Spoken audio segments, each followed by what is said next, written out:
transformative practices in education and innovative behavior can transform the teaching of today's teacher. Whether you are joining us online or on-site, your presence today reflects your commitment to shaping the future of teaching and learning. And let me add here that artificial intelligence will not replace teachers. It will never ever replace teachers, but the teachers who use artificial intelligence will replace the teachers who do not. And also, artificial intelligence is not here to take over education, but it is here to empower teachers, educators, and learners. Dear participants, before we proceed further, let us take a moment to stand together in unity and pride as honor our nation by singing the national anthem of Indonesia, Indonesia Raya. Please rise.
Thank you. Let us remain seated and continue with today's program. Dear participants, without any delay, it is now my privilege to invite the head of the organizing committee, Dr. Noor Arifah Drajati from Sebelas Maret University. She has been very practical and instrumental while engaging with the AI and digital literacies in education. So without any delay, please join me in giving her a warm applause.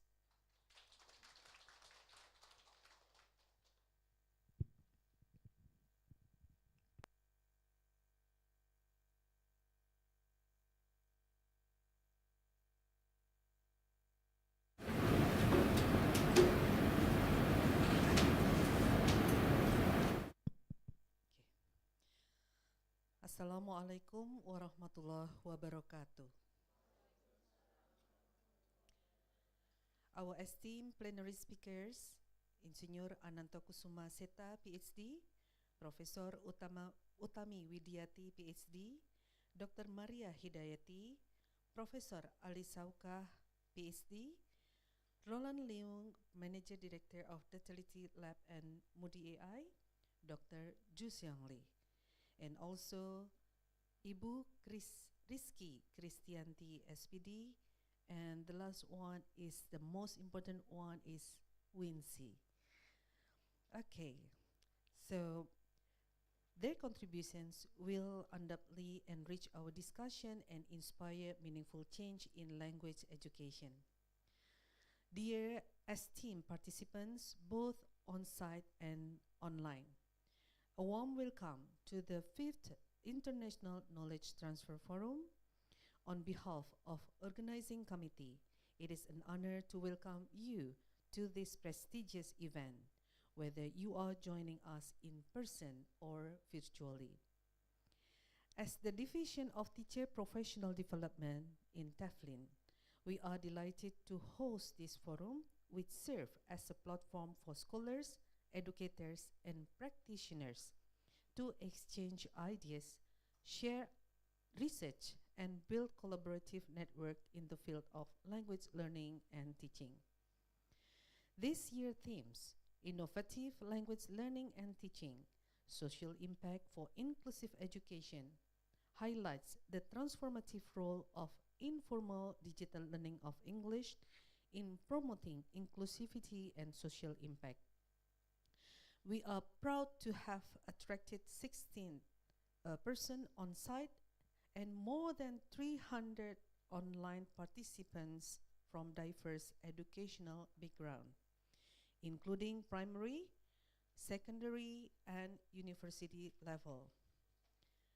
Our participants come from various provinces across Indonesia, from Aceh, West Sumatra, Bengkulu, Lampung, Jakarta, West Java, Central Java, East Java, North Sulawesi, and also from other countries, from Japan, Malawi, and Somalia. And we are honored to welcome international participants joining us both online and on-site, further enriching our discussion with global participants and perspective. Their collective expertise and experience contribute to dynamic exchange of ideas, fostering innovation and collaboration in language learning and teaching. This forum would not be possible without the dedication and invaluable support from Education University of Hong Kong, Teflin, Universitas Sebelas Maret, Universitas Negeri Malang, moodie.ai, and ICER. Their commitment and hard work have ensured that this event provides a space for insightful discussion, knowledge sharing, and professional development. We also extend our heartfelt appreciation to all volunteers and contributors who have played a crucial role in making this forum in reality. Lastly, we express our deepest gratitude to all participants for their enthusiasm, dedications, and willingness to engage in meaningful dialogue. Your contributions are what make this forum a dynamic and impactful gathering. We hope that this event will not only enhance your academic and professional journey, but also leave you with valuable connections and memorable experience. Thank you for being part of the 5th International Knowledge Transfer Forum. We wish you a fruitful and engaging experience.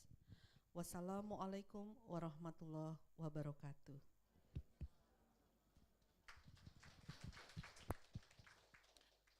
Thank you, Dr. Arifah, for your inspiring words and for setting the tone for today's meaningful event. Next, we have the honor of hearing from Dr. Seong Lee from the Education University of Hong Kong, who is serving as an acting head of the Department of English Education. And he has expertise in the field of education and technology, the founder of IDLE. So please welcome Dr. Seong Lee.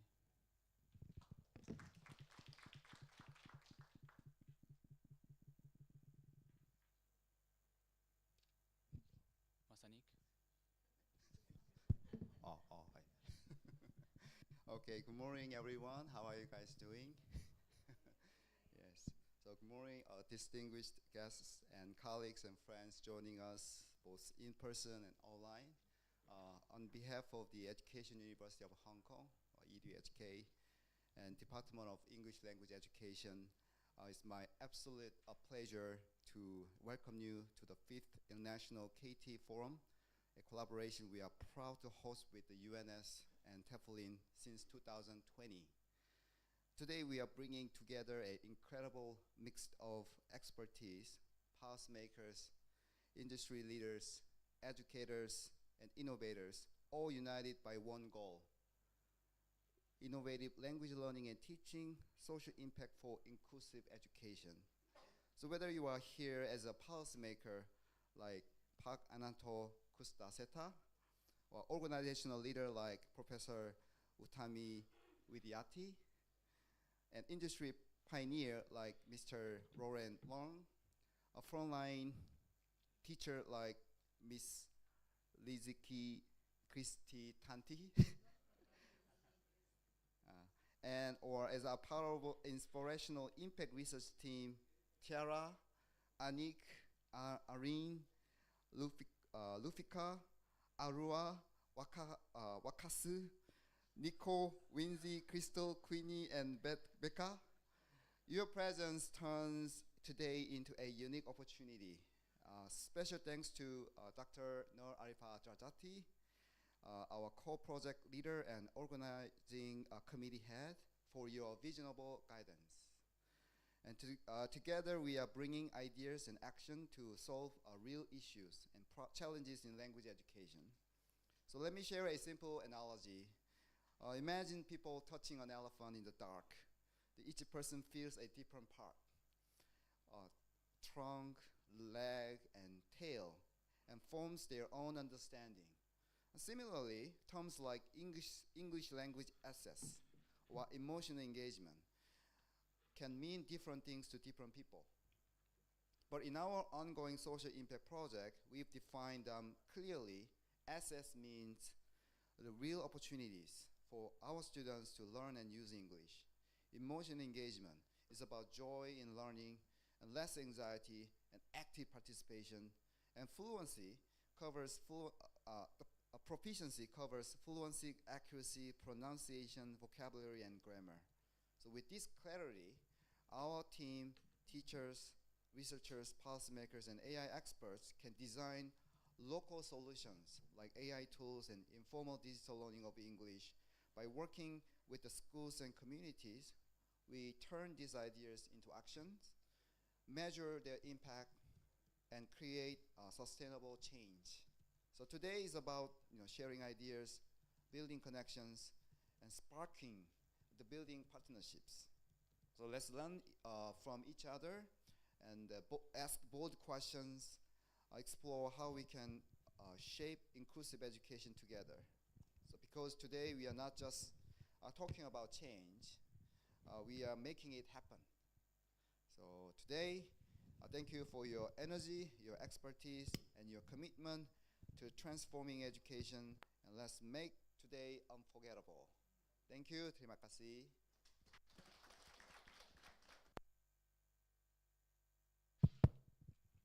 Thank you, Dr. Lee, for sharing your valuable insights and perspectives. With these inspiring opening remarks, it is now time to hand over the event to our esteemed moderator, Dr. Maria Hidayati from the State University of Malang, Faculty of Letters. She holds an Ph.D. in English at the National Institute of Education Singapore, and her expertise includes English, language skills, literature, and applied linguistics. So without delaying, let's welcome Dr. Maria Hidayati.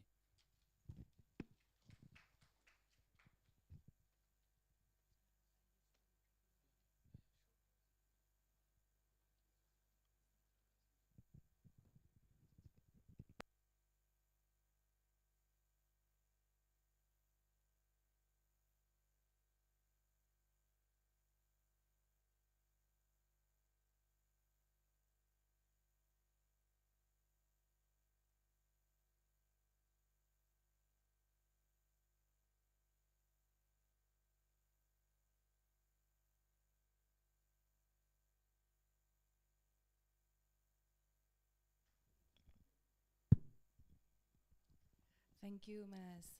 Assalamualaikum warahmatullahi wabarakatuh. Good morning, everyone. How are you today? I'm fine, thank you. All right. Welcome to Swiss Bell Hotel Surakarta. Today we would like to have a hopefully engaging and also interesting discussion under the theme Innovative Language Learning and Teaching, Social Impact for Inclusive Education.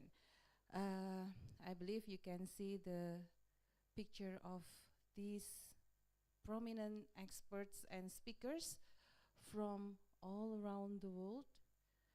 I'm from Malang, around the world, around because we have someone from Hong Kong. Yeah. Okay.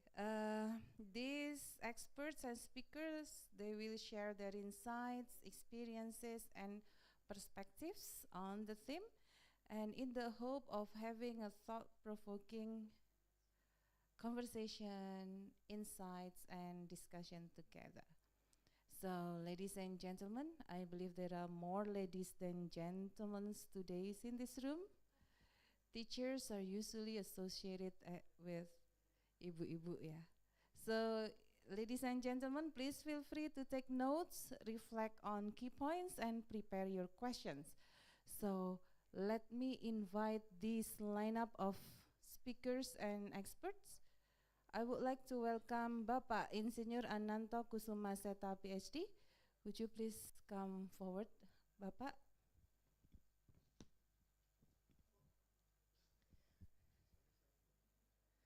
And I would also like to invite Ibu Profesor Utami Widiati, MA Ph.D. You may sit here, Pak. Yeah. And the one and only Mr. Ju Song Lee. Would you please come forward so that I'm not alone in front? Yeah.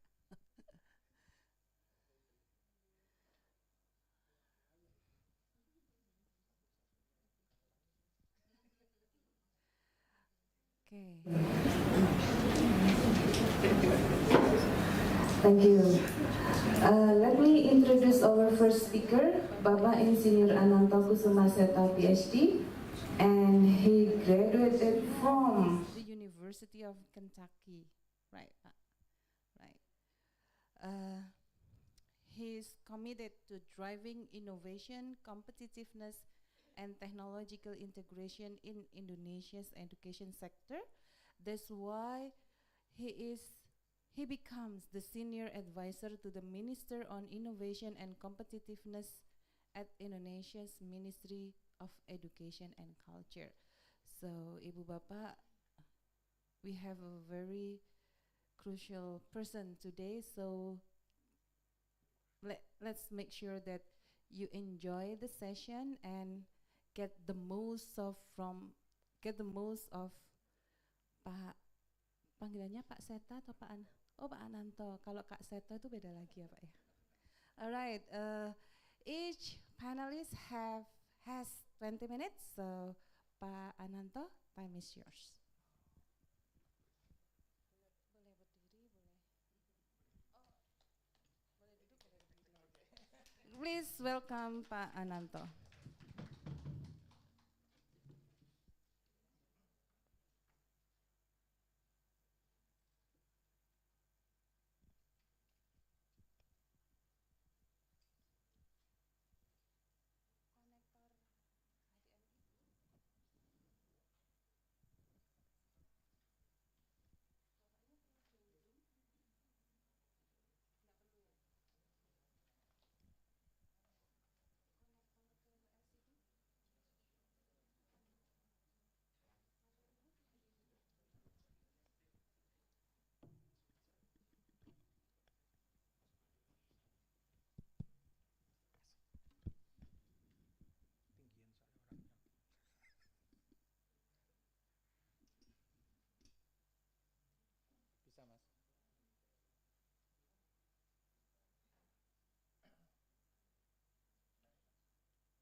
Assalamualaikum warahmatullahi wabarakatuh. Very good morning to all of you. First of all, I would like to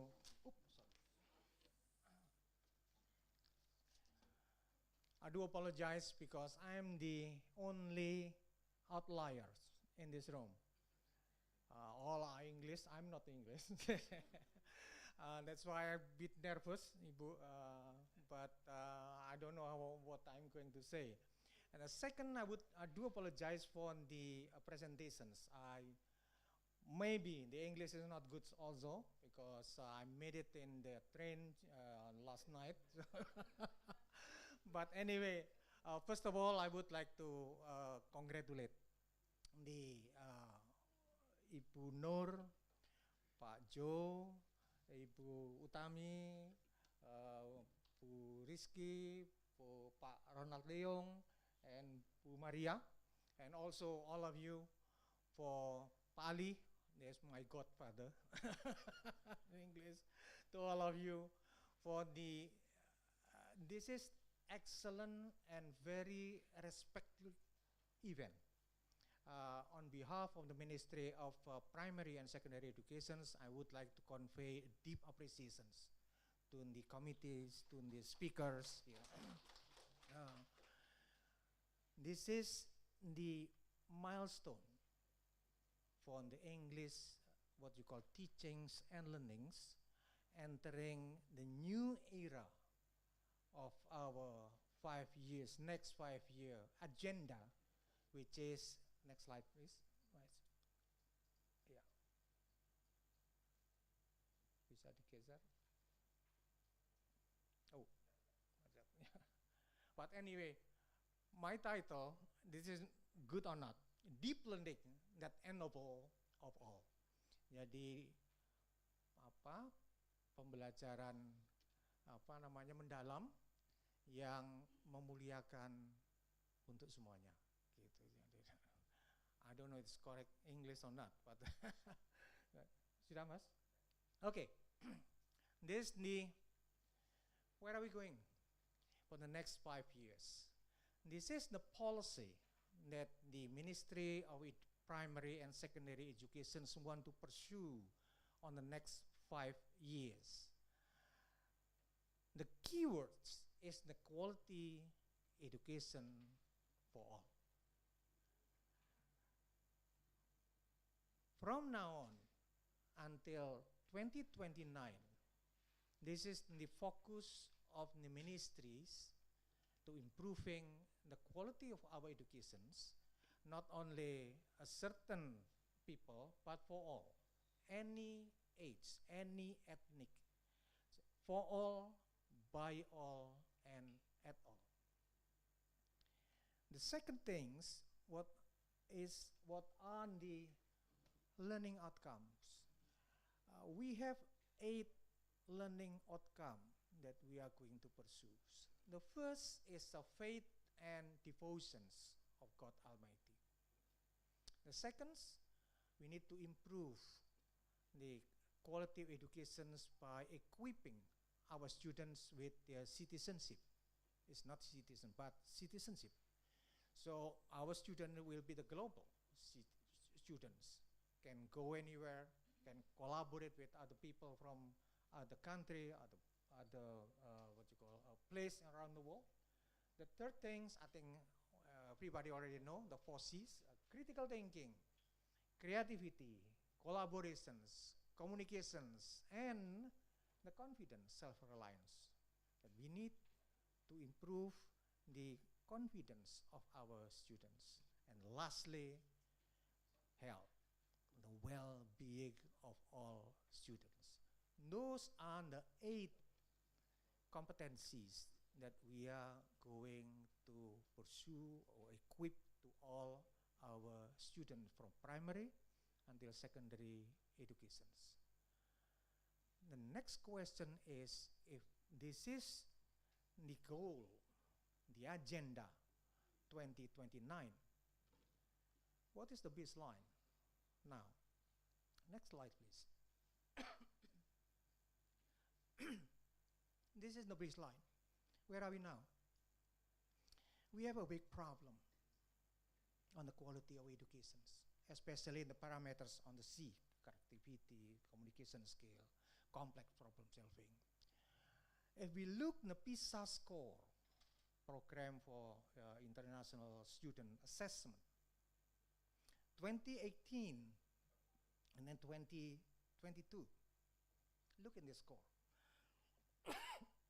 Sorry.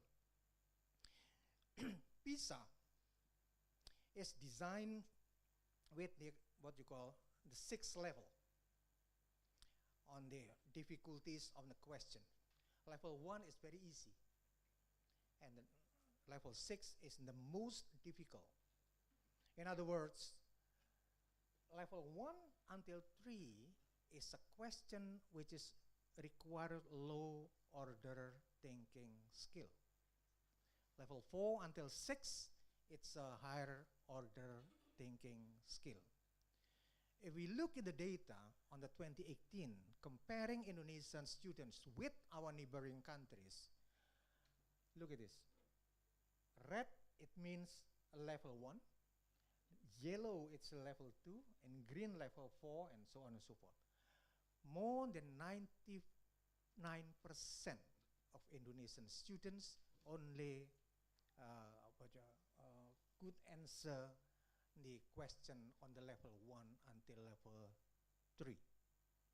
While other countries, say China, 50% students can answer the higher order thinking skill and 50% on the lower order thinking skill. Surprisingly, within 4 years, from 2018 until 2022 is not improving, but status quo. Look in the on this one, on the what you call diagram on the left. Reading score is down 13 points. Math down. Science and also down. Again, the beauty of this result, it's more than 99% of our students only master and low order thinking skill. Lots. Question is, how can we improve the quality of our graduate on that? What is the recipe to improve the quality of our educations? Next slide, please. This is the recipe. It's not what to teach, but we will focus on how to teach, the pedagogical aspect. Maybe the last years on the past, we teach our students with the surface learning. It's not deep learning, which stimulate the creativities, complex problem solving, communication skill, and so on and so forth. So, from now on, we transform our educations. We change and we shift our education paradigm from surface learning into deep learning. We transform from the unreflective approach, which is focused on the fact, not elaborate on, into the related topics and ideas to pass knowledge and experiences. So more experience on that in the future. The second, shifting from no interactions with content or ideas into things critically about newly learned material.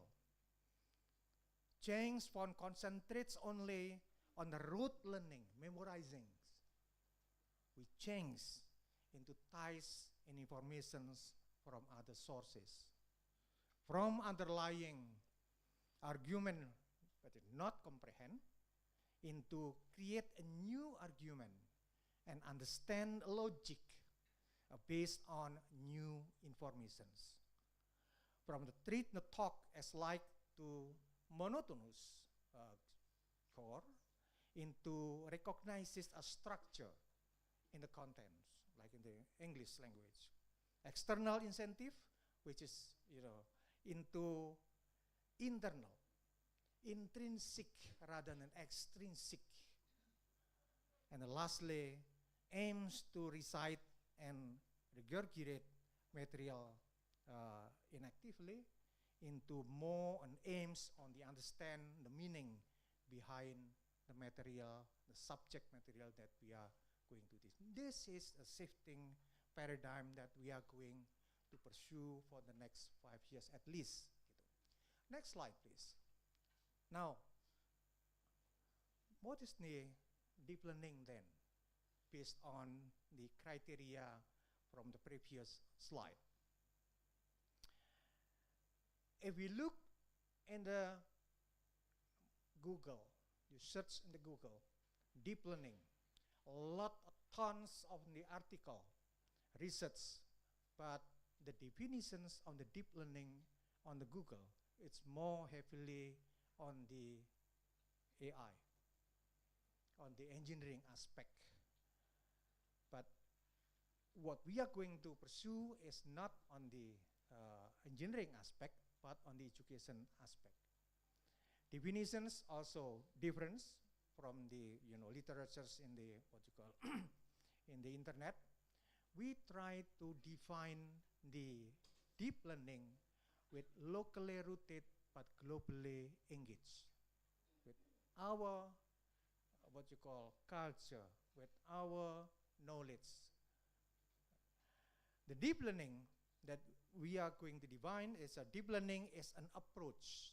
So deep learning is not curriculum, but this is approach of the pedagogical approach that enables to all by emphasizing the creations of learning atmosphere and learning process that is mindful, meaningful, and joyful through intellectual, ethics, aesthetics, and kinesthetic exercises in holistic and integrated manner. So those are the definitions that we use for the deep learning, which is different with the other, expert out there. Fulan, for example, if you look in the Fulan definitions. Now, there is a keyword, ennobles, memuliakan. We believe that education is humanizing the human being. Education is not product. Education is a process, is a journey. In deep learning that we believe every human being is the best creatures in the world. They are noble. Students are noble person. Teachers are noble person. So when we teach the noble human being, we need to teach with the noble way. Respect, ethics. Life, no one can guess. I could not have thought that I met you today. Maybe vice versa. So the children in front of us, who knows, the children they sit down in front of us, become a president someday, become our leaders someday. So the way we teach to the presidents, futures, are a difference when we look the children with other perspective. Those are the philosophy. The second things on the mindful, meaningful, and joyful. Can go to the next slide, please? Yeah. Mindful is an approach of being fully aware of the present moment and engaged in the learning process. It involves focusing attentions on the task at hand, reducing anxiety and boosting confidence, approaching learning with curiosity and openness, encourage deep understanding, reflections, empathy, and applications of knowledge in real world context. Now, last night in the train, I found a paper written by researchers in the UNS. Name is Ibu Santi, published by journal UNS Academic ID. She found that the mindfulness practices affect the quality of learning by more than 73%. It's huge, the importance of mindfulness. Now, in terms of the language, English language, maybe we can start its lessons with a brief mindfulness yoga in Bali. Exercise to center the attentions. My experience and learning language, the main problem is distraction, focusing. So by mindfulness in the beginning of class, things will help the students to internalize what we teach to them. The second may be encouraging deep listening practice during the conversations. Maybe also engaging in reflective writing to process new informations, and maybe also practicing slow and deliberate speech to enhance the pronunciations and clarity, and so on and so on. So you may, propose other, experiences on the mindfulness in the learning classes. The second,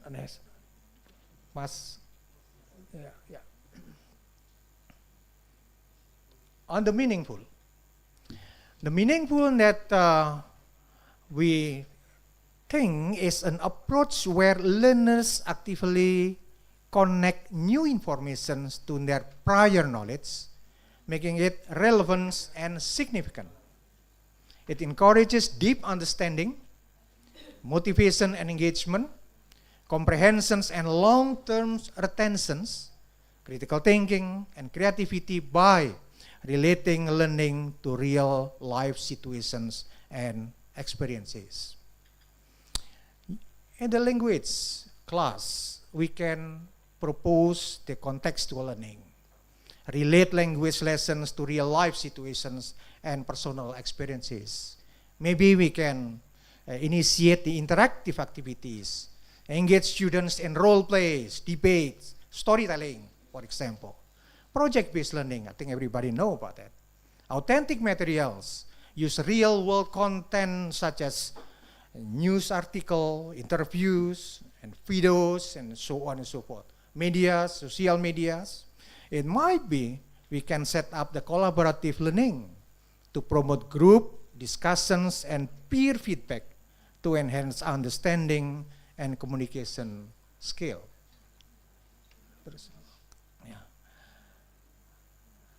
Next, okay. This is the interesting. Usually we use a Bloom taxonomy. We use the Solo taxonomy on the meaningful. Solo stands for structure of observed learning outcome.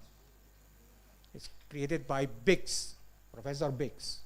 This is the explanations about meaningful learning. We need to relate every subject with other subject.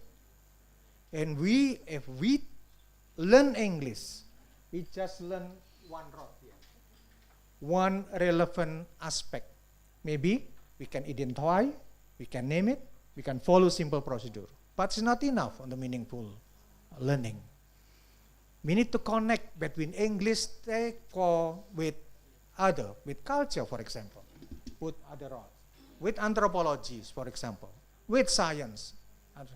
So more and more subject matters that relate with the English.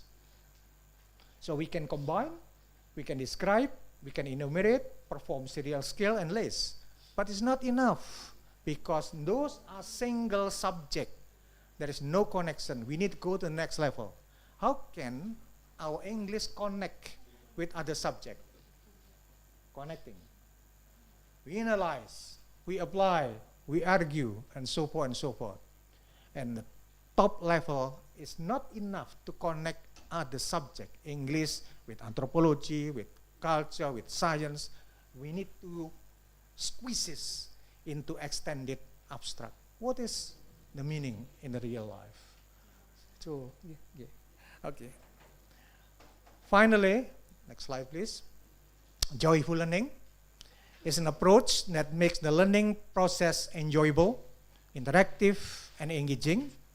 It encourages curiosity, playfulness, and positive emotions, reducing stress and enhancing well-being, which helps students stay motivated and eager to learn, and it transforms knowledge acquisitions into meaningful, fun experience. I think in the English class, we can propose the gamifications, music, song, storytelling, creative expression, and so on and so forth. I think you know better than me on that. Next slide. This is the takeaways, the final slide. Yeah.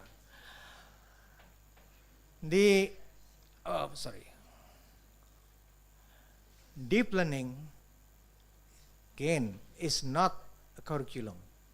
Deep learning is a pedagogical journey that should be seen as a common good to enabling humanity and organized with the principle of solidarity and collaboration.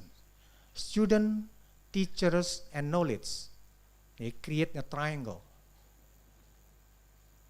Solidarity, compassion, ethics, and empathy must be embedded in the way of teaching and learning. Last night, I found a new publication from the OECD. Students with positive teachers and peer relations report improved social and emotional skill. It's very good. Positive student-teachers relationship result in higher achievement motivations, persistence, and curiosity. The three elements for the top skill academic achievement. So relationship between teacher and student must be there. Collaborations. Lastly, on the finding, student aged 10 and 15 who receive teacher feedback, especially on strength, report high social and emotional skill, especially on the creativity, persistence, trust, optimism, and achievement motivations. So we need to give the feedback to the students to improve their learning capabilities. I think I have instructed to stop because the time is already more than 20 minutes. So again, thank you very much. I do apologize for my English is rusty. I do apologize for my presentations. But again, I'm happy on behalf of the Ministry of Primary and Secondary Education. Deep appreciation and thank you for your participation. Thank you very much. Assalamualaikum warahmatullahi wabarakatuh. Check. Thank you so much, Pa Ananto, for the insightful presentation about deep learning. I think from his presentation we understand the shift, the shift. So we are introduced teachers. Are you teachers? Yes. Are you motivated teachers?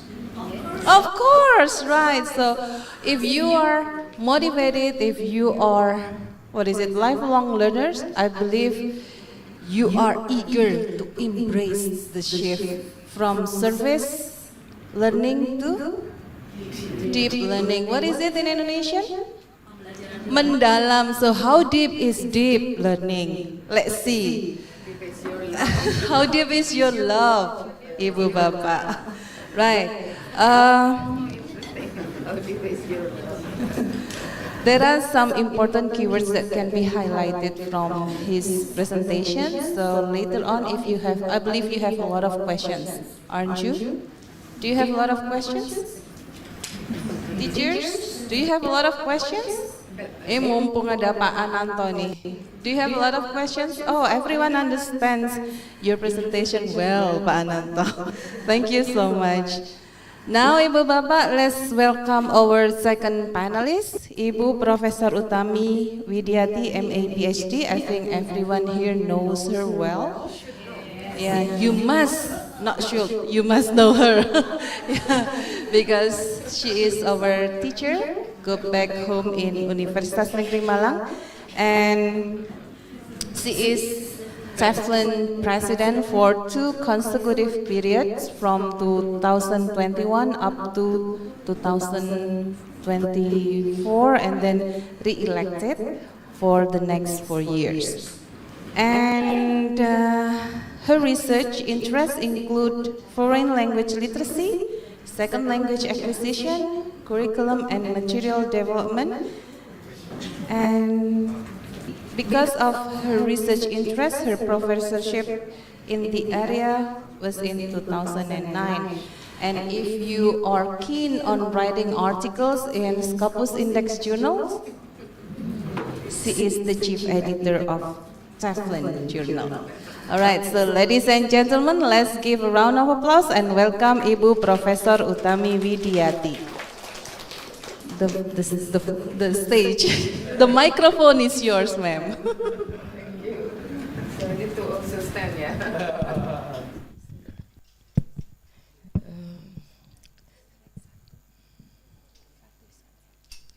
Assalamualaikum warahmatullahi wabarakatuh. Very good morning. Bismillahirrahmanirrahim. Ibu, Bapak, Pak Ananto, Pak Dr. Ananto dari Kementerian, ya. We are so lucky to have him with us this morning. And then Dr. Liu Xian from Hongkong, Education University of Hong Kong. Ibu, Bapak, let me send with you the warmest greetings from Teflin, yeah, the Association for the Teaching of English Foreign Language in Indonesia. We have with us here dari jajaran Dewan Penasehat, ya. Prof. Ali Sauka is our advisory board, and then as mentioned by Ibu Maria Hidayati, I am the president of this organization, and Ibu Maria is the Secretary General of this organization. Thank you very much, Ibu Dr. Nur Arifah Drajati, for having all this event possible, working together for, I think you have been working together for 5 years, yeah, the 5th International Knowledge Transfer Forum. And I think I need to also greet participants joining us online, yeah. Ibu, Bapak, I'm not going to repeat because I did not know what Pak Ananto would like to share with us. And then as I was listening to his presentation, I realized that some of my slides would be overlapping with yours. So let me just go through very quickly because part of my time has been used by Pak Ananto, so I'm lucky. I don't have to speak for 20 minutes, perhaps 15 minutes. Now, I'm going to have a look at the agenda of the Ministry of Primary and Secondary Education from the perspectives of this organization, yeah. So about Teflin, Ibu Bapak, I think you know who we are, yeah, and what we are doing. But before that, can we please go to the previous, not this one, the other,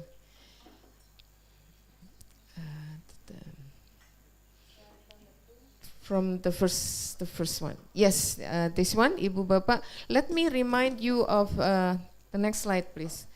Of this one, yeah. So I think everyone should be aware of this global transformation in 2030. So this is a kind of global agenda for all of us working with human beings, yeah, that would like to achieve this one in 2030. And many people have mentioned that Indonesia gelap dalam menghadapi 2030.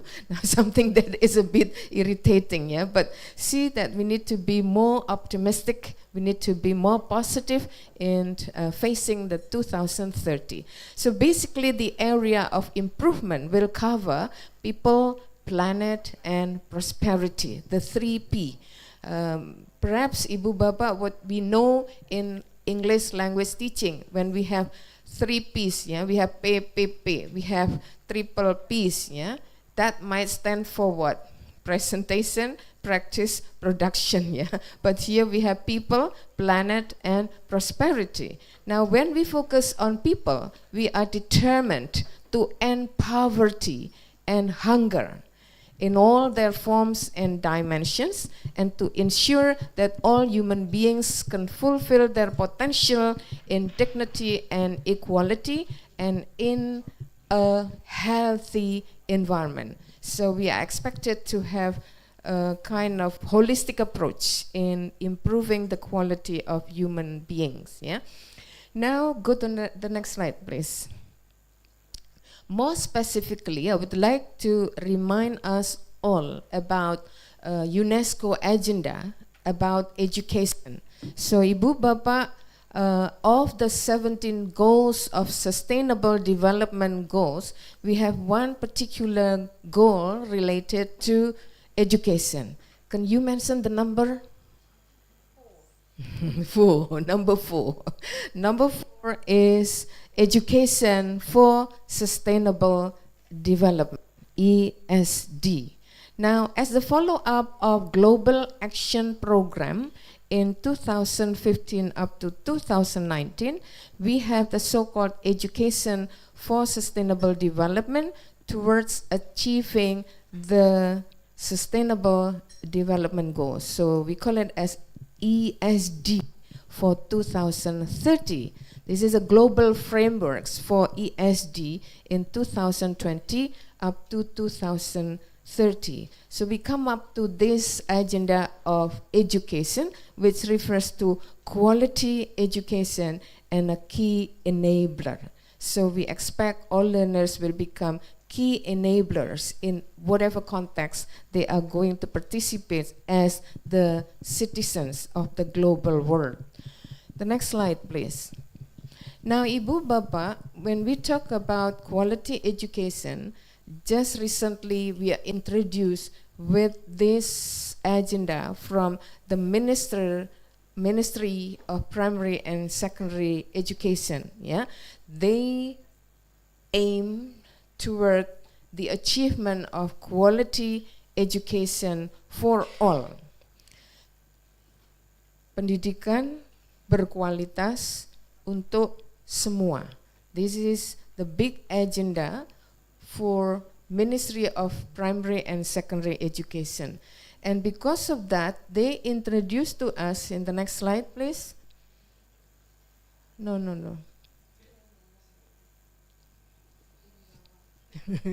Bawahnya ya. Okay, bawah. Yeah, this one. Come on. Yes. Sebelumnya kayaknya ada. Bawahnya berarti.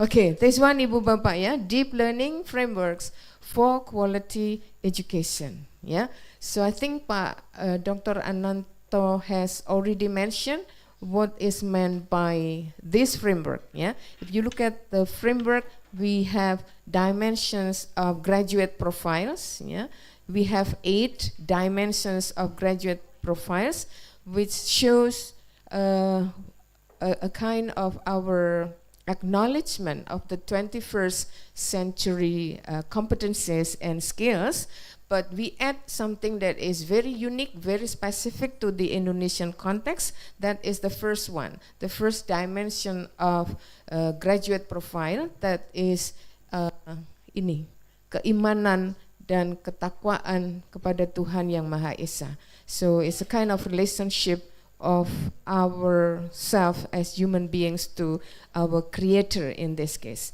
Now, if we look at the 6 other graduate profiles, basically those profiles are something universal, because we have creativity, we have critical thinking, we have collaboration, we have what else?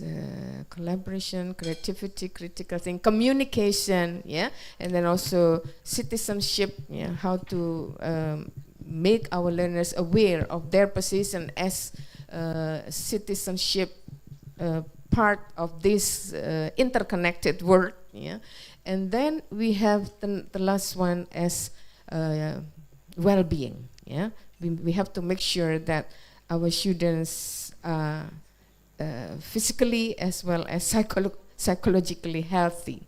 Now the next one, we have the learning principles. Yeah, the learning principles here, we cover the meaningfulness, we cover mindfulness, and also joyfulness. The learning experiences, we have things like understanding, and then applying, and also reflecting. Ibu Bapak, can we please go to the next slide? Yes, this is the framework from the ministry, and perhaps it has been read, it has been exposed to us many times through social media, but how to apply this in the real life context of classroom settings might become the challenges that we have to face together. The theory seems to be very easy, but we have to realize that we have Indonesia covering from the western part, yeah, like Aceh, Sabang to Papua, yeah. Okay, so the next one, next slide, please. I'm not going to talk about this because it has been discussed by Pak Ananto. I'm going to go to the last part of this one about what Teflin can do with these all things. Next slide. Yes, what can Teflin contribute in this case? So hopefully from this forum, yeah, I'm going to share with you what we have been doing so far in trying to realize the agenda from the ministry.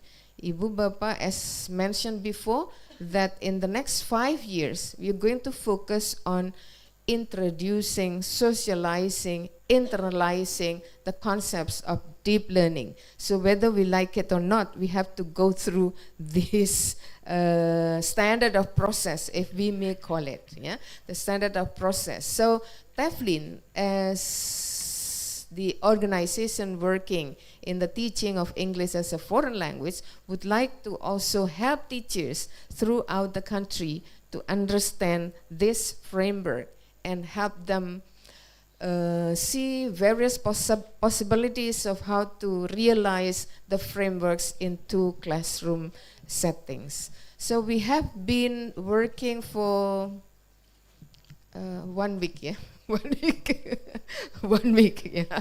So because this is a non-profit organization, yeah, it's not like the ministry. You have the budget, Nanto. We don't have the money, but at least we have initiated some noble activities of how to respond to this agenda. This is going to be for 5 next years, and my serving term will also end in 2028. Yeah, so almost at the same time. So we try to make use of the remaining time. And Ibu Bapak, I have selected some representatives of our chapters coordinators. So Teflin, if you look at this one, this organization from 2021-2024, we had only 16 chapters. Now we have 20 chapters. Yeah, the 16 chapters can be seen here, Ibu Bapak, from Aceh, and then Sumatera Utara, Sumatera Barat, Sumatera Selatan, Jawa Barat, DKI, Kalimantan, and so on, up to Papua. So we have up to Papua. And this year, this serving term, we have added 4 more chapters. The 4 more chapters here covered Nusa Tenggara Timur and Nusa Tenggara Barat, because previously the 3 areas here were covered under just 1 chapter.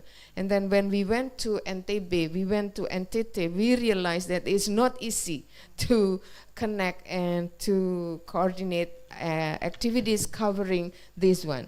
And particularly because NTB and NTT, we realized they have different socio-cultural settings. Yeah, this one is very Islam-based community with the NTB, and this one is very non-Islam-based community. So we try to separate the two chapters here so that we can be more optimal in serving teachers, Ibu Bapa. And the other two we add here, Sulawesi, because previously we had only one chapter for Sulawesi. And Sulawesi is a very big island here, and because of that we divided this into two. Yes, the northern part of Sulawesi and the southern part of Sulawesi. And one more thing is about Kalimantan. Previously we only had 3, now we have 4 chapters in Kalimantan.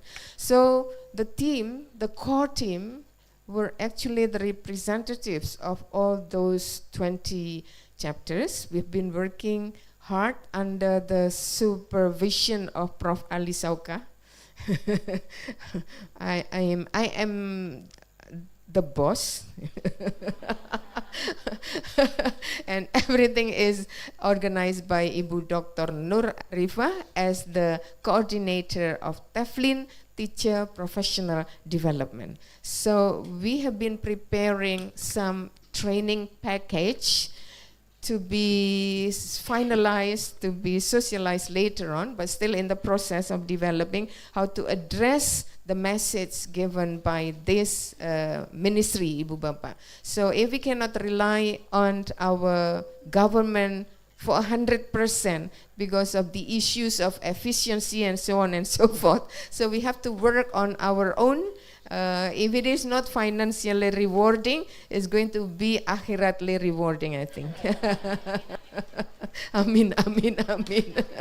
So Ibu Bapa, our big plan is that when the package here is ready, we're going to invite all the 20 chapter coordinators to become master teachers, master trainers. They become the master trainers, and we expect to have, if we have 20 chapters, and then each chapter will be then attended by around 50 teachers. Altogether, we're going to have training covering 1,000 English teachers from this country. We hope for the best. we don't know whether we can do that or not. Otherwise, we can go with Dr. Lee, yeah, to get some project for the next 5 years. All right. Okay. So the package is still under review. Yeah. Why? Because we would like to empower teachers to make them relax. Not that very anxious because of something new, yeah. And we have that kinds of jokes, yeah. Every time we have new minister, there is always something new.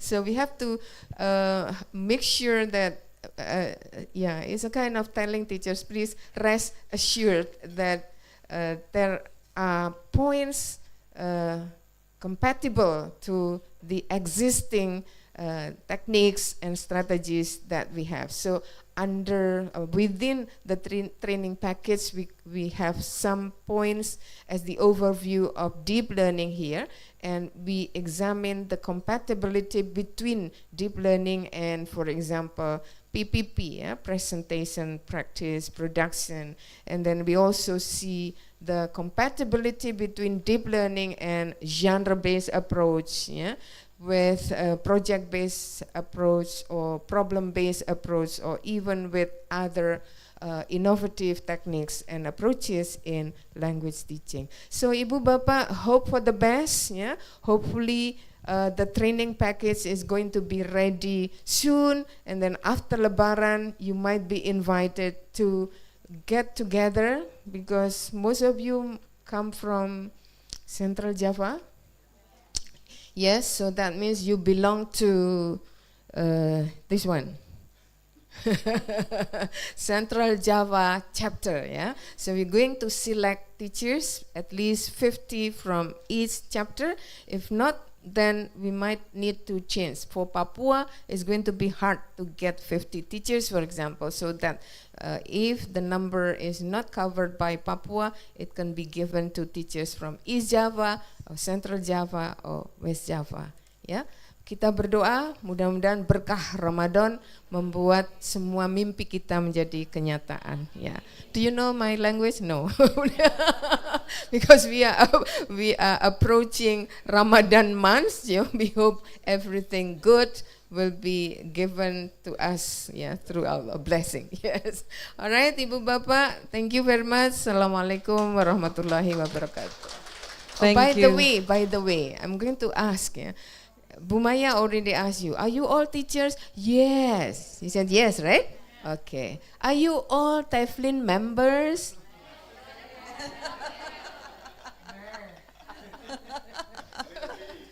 Will be. Will be or should be? 100% certain should be. Will be.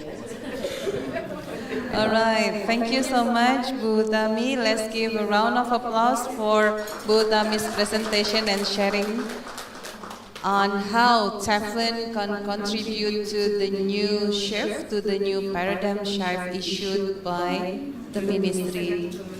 Yeah. We initiated earlier the English. Yeah, untuk bahasa Inggris. Alright, Ibu Bapak, there is a slight change of the schedule. We will continue with question and answer. So,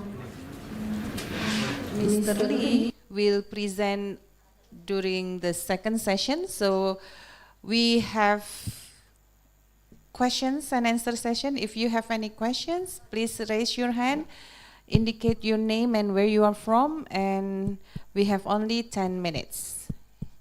If there is no question, meaning that all good, all is good. No questions. Yes, please. No questions, but prayers are welcome. Anyone is willing to give the mic? Oh, there is only 2 mics.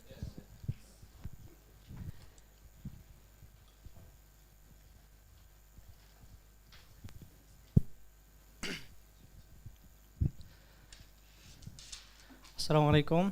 Waalaikumsalam. My name is Abu Zar and I'm from Will you Pakistan. please stand up? Yes, And so that everyone can see you. I'm doing masters in psychology.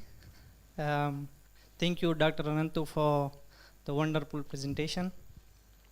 Actually, you have mentioned about mindfulness, and I agree with it. We have to focus on the present moment, but the issue arises here that how can we achieve that mindfulness? So I want to know your perspective. What are the tactics and strategies by which we can get mindfulness, and also we can recommend to the students? Thank you. All right, so correct me if I'm wrong, you are asking questions related to mindfulness, how we can do that and achieve, and what kind of strategy that we can use. Right. Exactly, yeah. Can we have 2 more questions from Ibu-Ibu? Yes, Putri. Yes, please.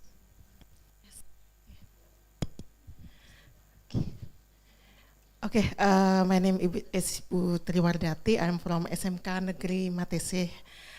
I have maybe one worry about something that is happening in my school, and I want to ask to Pak Seta, Pak Ananto about this.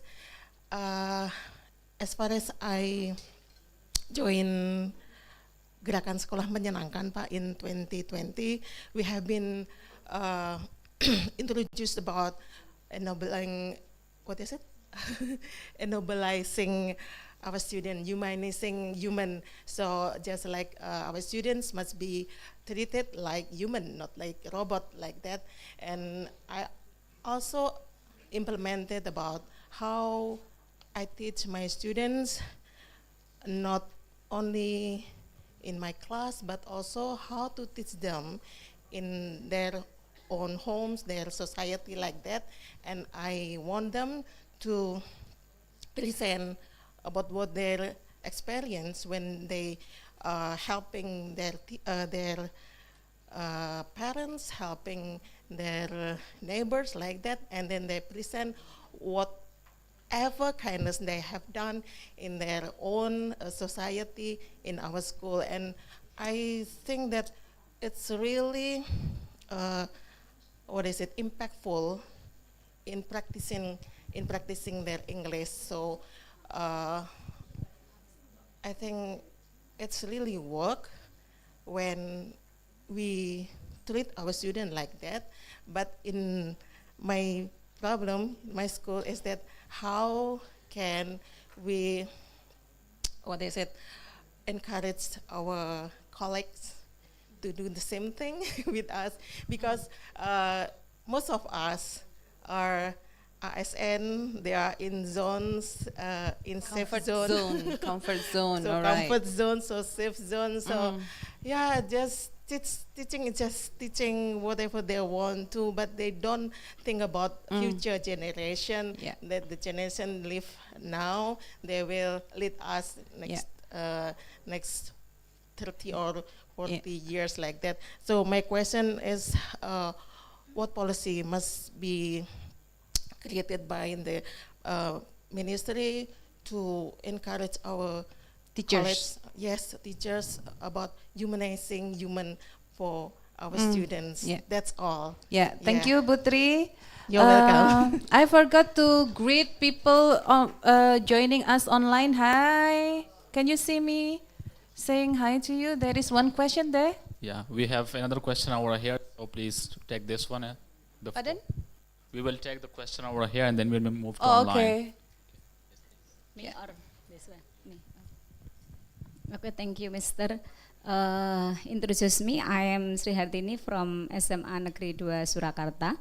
Thank you for Ibu and Bapak for giving explanation about deep learning. But I'm so sorry, I am not clear or understand about what is the mindfulness, and I'm still confused how to apply in teaching learning process, especially for acting in class.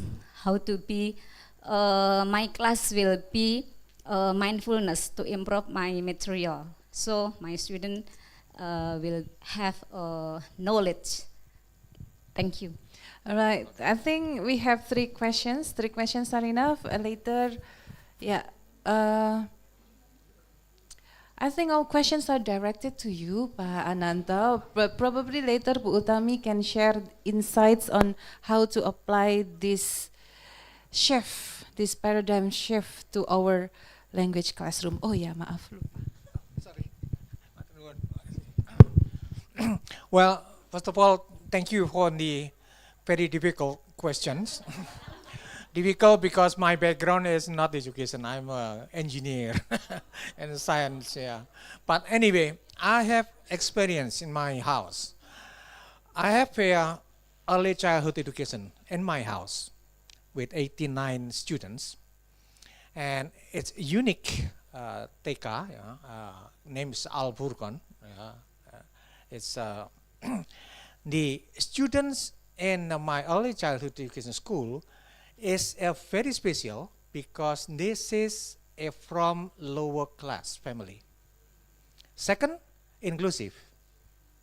So any kid or child who rejected from other school then come to our school, then we receive it. Believe it or not, this is not Ria. Ria or but Ria Hasanah. Ria Hasanah. Last Sunday, there is a competitions among the early childhood education in Kota Tangerang, and we got 8 medals. Yeah. How can we teach special need? We're not calling special needs student. We call it special talent student.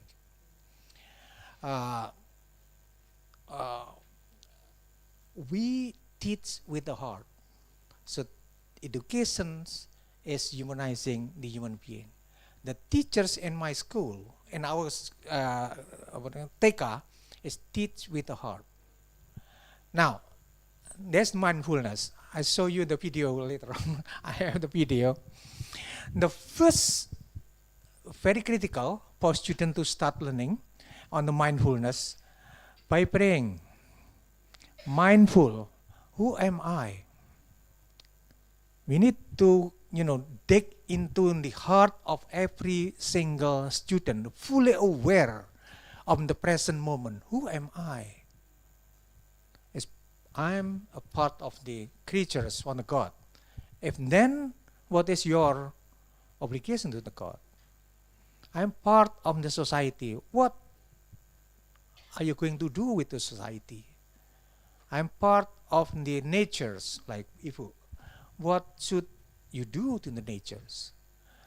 We internalize 5 minutes in the beginnings. So every student know exactly who am I, what are we going to do on the next 40 minutes.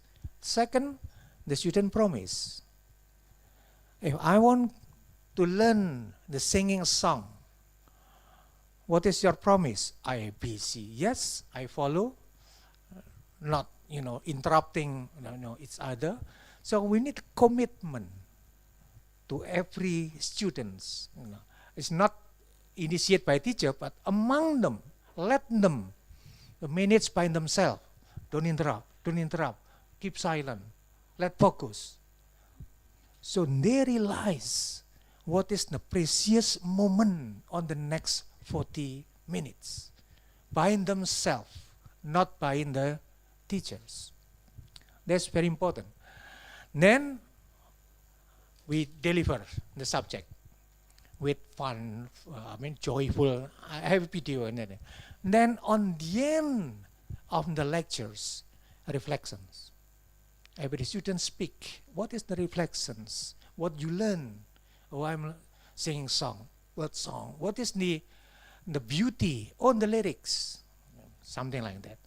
So those are very, the mindfulness to make them realize, what is who am I? What is the present moment that is precious for them? That's my experience or our experience, And Bu, this is I cannot say because this is very sad moment. An autism and hyperactive and speed delay. They perform dancing and all the parent crying yesterday.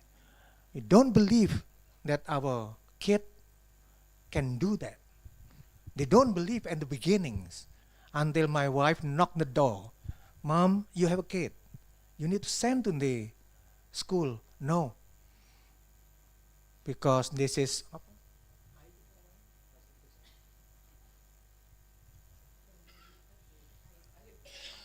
I pakai keluarga. They hiding the kid. So, no, this is your kid. This is the best creatures in the world. Yes, they are having the difficulties in one subject, but we believe they have advantage. Among the average. Then the task of the teachers to find the the strength of the student. Nah, soccer pertandingan yang sepak bola yang kecil itu apa? Sepak takraw. Oh ya. Sepak takraw, we champion number 2. You know the players? The hyperactive students. We champion number 1 on the menggambar, drawing, autism. So when we got the medal, the mom crying for that. Yeah. So this is the beauty of the educations. The second, Ibu, on the, what is your question? Sorry. Yeah, humanizing. How to change the behavior of the teachers. One on the mindset, the most difficult things is to change the mindset of the teachers. Now what the government do to make sure that every teachers are 21st century teachers. Start from the selections in the beginning. Not in service, but pre-service teachers. We communicate with the higher educations that the student do enter to the FKIP, the teachers, training institute. It must be the real candidate of the teacher. Become a teacher is by call. It's not by anything. It's by call. Yeah. Since the beginning, I'm going to be a teacher. That's the real teachers. Yeah. This is on the selections, on the process from the beginning. So, things in my school, we have 9 teachers. It's not the grade point average. It's not you are graduated from university what, but we test on the psychology. This is a real teacher or not. That's because in the kampung, because the very poor area. I live in a poor area. That's Now, the second things we need to tell to teachers that teaching professions is noble professions. It's a noble. Being a teacher is noble professions. That's everybody don't realize that it is a noble professions. Things we need to internalize on this. So this is my experience. I do apologize. Again, I'm not on the background of the education sectors, but I just autodidact and run the Taman Kanak-Kanak with 89 students now, and then become the models on the Kota Tangerang, because the student coming from the low full family, anak tukang sayur, tukang macam-macam itu, but now become the proud of them. And to apologize, 2 months ago, one of our graduate is on the junior high school. They are the best mathematics in the school. 8 o'clock in the night, knock the door, and then grab my wife. Bunda, I'm the champion of the mathematics. And the mom outside crying. I cannot, that's the beauty of the education. Every kid are noble person, human person. Thank you very much. All right, thank you. Perhaps Bu Utami can give a wrap up or. I don't think that we're going to talk about how to apply all the principles into classrooms, because this is not a workshop sessions, Just wait and see, Ibu Bapak, you're going to be invited later when we socialize the concepts of deep learning into classes, Just hope for the best. Thank you. Thank you so much, Bu Utami. So, Ibu Bapak, the highlight of the day, just stay tuned. The upcoming agenda from Teflin. Thank you so much. So this is the end of our first session. We'll come to the second session. So Pak Ananto and Bu Utami, thank you so much for the insights and perspectives on the shift. Okay, for next second session, Bu Nur, Okay. For the next second session, we have a kind of hybrid one. Due to technology, we can have our speaker from Hong Kong, Mr. Roland Leung, Mr. Roland Lang. All right, and also Mr. Joe, and please come forward, Ibu Rizky Kritianti. Yeah, please join us so that I'm not the only alpha female here. Alpha female. Right, Bu Rizky, come forward. Pak Roland, are you here? Can you say something so that we can hear you?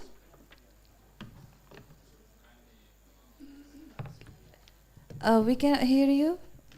Yeah, all right. Thank you for having me in this conference. I see a lot of All right. enthusiastic teachers joining very early in the morning today, and I'm very happy to be joining you remotely. Although I wish I could be here in person. The technology, like you said, enable us to connect just like we are meeting in person. Yeah. So today I have hold on, Prof. Mr. Leung, I'm going to introduce you first. Is that okay? All right, thank you. Thank you. Can you hear me well? Yes, yes. Yeah. I'm going to introduce you first, and then later you can start your session. So, Ibu Bapak, we have our expert. Kalau di universitas itu dosen praktisi ya, dosen praktisi. So we have a practitioner here joining us online from Hong Kong. He is a seasoned market research professional with over 25 years of experience. Wow. And he is the managing director of Datality Lab.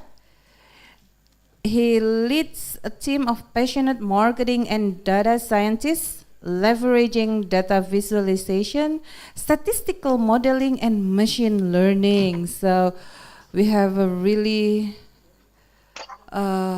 hands-on practitioners and expert on the subject related to data, AI, and data science and things. So thank you so much, Ibu Bapak. Please be mindful and be present.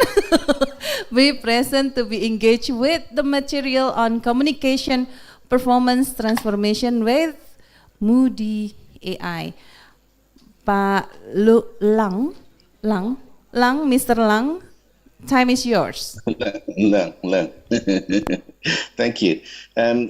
Once again, thank you for having me join you today. I feel extremely grateful to have the opportunity sharing my experience implementing digital learning for the English language in Hong Kong and increasingly in Indonesia. Let me start by sharing with you the impetus for our ongoing development.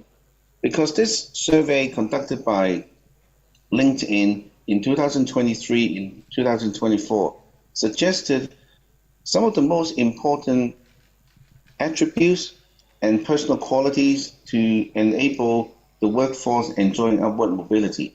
And they highlighted 10 very important skills, all of which you can relate to very easily. For example, customer service, leadership, ability to solve problems, analytical capabilities, teamwork are all important.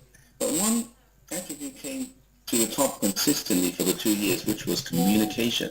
And so that's why we believed it is a very worthwhile direction to pursue, especially in communication. And if we are able to empower our students with communication skills as early as possible, then we are doing something good for our workforce of the future. And I've come across this topic and I became inspired, but early on in our investigation, we were consistently challenged. And especially in where we started in Hong Kong, teachers were saying, hey, communication, we teach English, we teach Chinese, some other students take a third language. And are we already teaching on communication? And my answer is yes and no, because language alone is not communication and it's not all aspects of communication. As you can see in this diagram, I try to illustrate that communication in our definition means something else. It means our ability to use language for sure, but also our ability to influence our audience using other aspects of our body language. For example, our facial expressions, our tone of voice, and our speech content all come together to form our ability to communicate and deliver impactful influence to our audiences. And this is the skill that LinkedIn highlighted. And then we looked into how this is being taught or not being taught in education, and we realized that to empower our students the skill to communicate well in everyday life, we need to strike a balance between imparting the knowledge to the students, which we can do in a classroom, like we normally do with language training, But we also need to empower our students using skill-based learning, meaning they need to be able to practice and be receiving feedback so that over time, they internalize this ability to engage in impactful communication. So the ability, it's empowered by a combination of knowledge and skill. And this becomes challenging for our educators in all markets, because while teachers can easily engage in classroom-based learning and teaching, they cannot easily provide one-on-one feedback for each and every student on a repetitive basis. So we needed to find a solution, because looking at my childhood experience, I was trained in speech competitions when I was very young. And I was fortunate that my teacher chose me out of the entire class of 35 plus students to participate in this very intensive training. And out of that intensive training, I won the regional competition, and that experience changed how I was able to deliver public speaking, when I started working as a young professional. And so we know this is valuable, but we also know that teachers cannot do that for each and every student. So it becomes a very niche training opportunity for very few students, and my estimate is that less than 5% of students in any school population would have enjoyed similar intensive training. And so we needed to expand the reach and give more opportunities for more students. And 5 years ago, we started investigating the use of AI to deliver the same learning experience for our students. And so we started promoting a learning experience using AI since about 2021, which involves 4 things. 1, we create virtual audiences for our students to practice against, so they don't need to have their peers, they don't need to have their teachers available when they wanted to practice. So as long as they have the motivation to learn, they have the audience available anytime. So we solved problem number 1. Problem number 2 is when we practice without the coach, we then have to perform like the coach ourselves. So typically we look at the mirror and we practice against ourselves, and we look at our own performance and we give ourselves feedback, which is not a very effective way of learning, because we can't do the delivery and assessment at the same time. So our number 2 solution is to use AI to analyze our facial expressions, our body language, our tone of voice, as well as to use generative AI nowadays to analyze the speech content and the relevancy of the speech content that we deliver, and be able to synchronize all these feedback into a holistic set of assessments, just like a highly experienced coach would also do. So number 3, we know that a lot of students over time gathered a lot of data, and they also received a lot of suggestions how to improve. This is like what to improve on, but we also receive feedback from teachers saying, the what is just as important as the how. If they needed the improvement, they know they needed to improve, but not knowing how to do the practice differently so that they could achieve the desirable outcome, then it becomes halfway there. All right? And so we developed our Learning Resource Center so that our students having bottlenecks with their practices can refer to the resources recorded by teachers and trainers so that they can know how to improve on in the future. Lastly, our administrators can also be observing our students' performance using the administrative portal, knowing how our students have been practicing, the number of times they've practiced, the scores they've been receiving, and the overall improvement priorities from the students, so that in the future, in the classroom, they could deliver in-person coaching even more effectively. So there are 4 components to our system. And fortunately, we have been working very closely with a number of universities, including Education University, which Dr. Lee comes from, but also City University of Hong Kong, in which we installed the first Moodie pod last year into the campus, so that students could book this facility and engage in a very immersive learning by themselves without the interference from the neighboring environment. And so we're looking to expand these resources and having more installations in more universities and schools, both in Hong Kong and perhaps in Indonesia and other markets in the future. The way that we deliver the experience looks like this, where you can choose to practice against different target audiences. They may be one person, they may be a group of different persons, and they may be turned into a stadium where you need to practice public speaking. And then our AI will conduct analysis like this after each and every practice, focusing on not just your speech content, but your facial expressions, your body language, and your tone of voice. And using data science modeling, we amalgamate everything into holistic assessments, including your overall performance score, your confidence as a public speaker, your fluency, your credibility, whether you're genuine in communicating with your audience, as well as your energy level.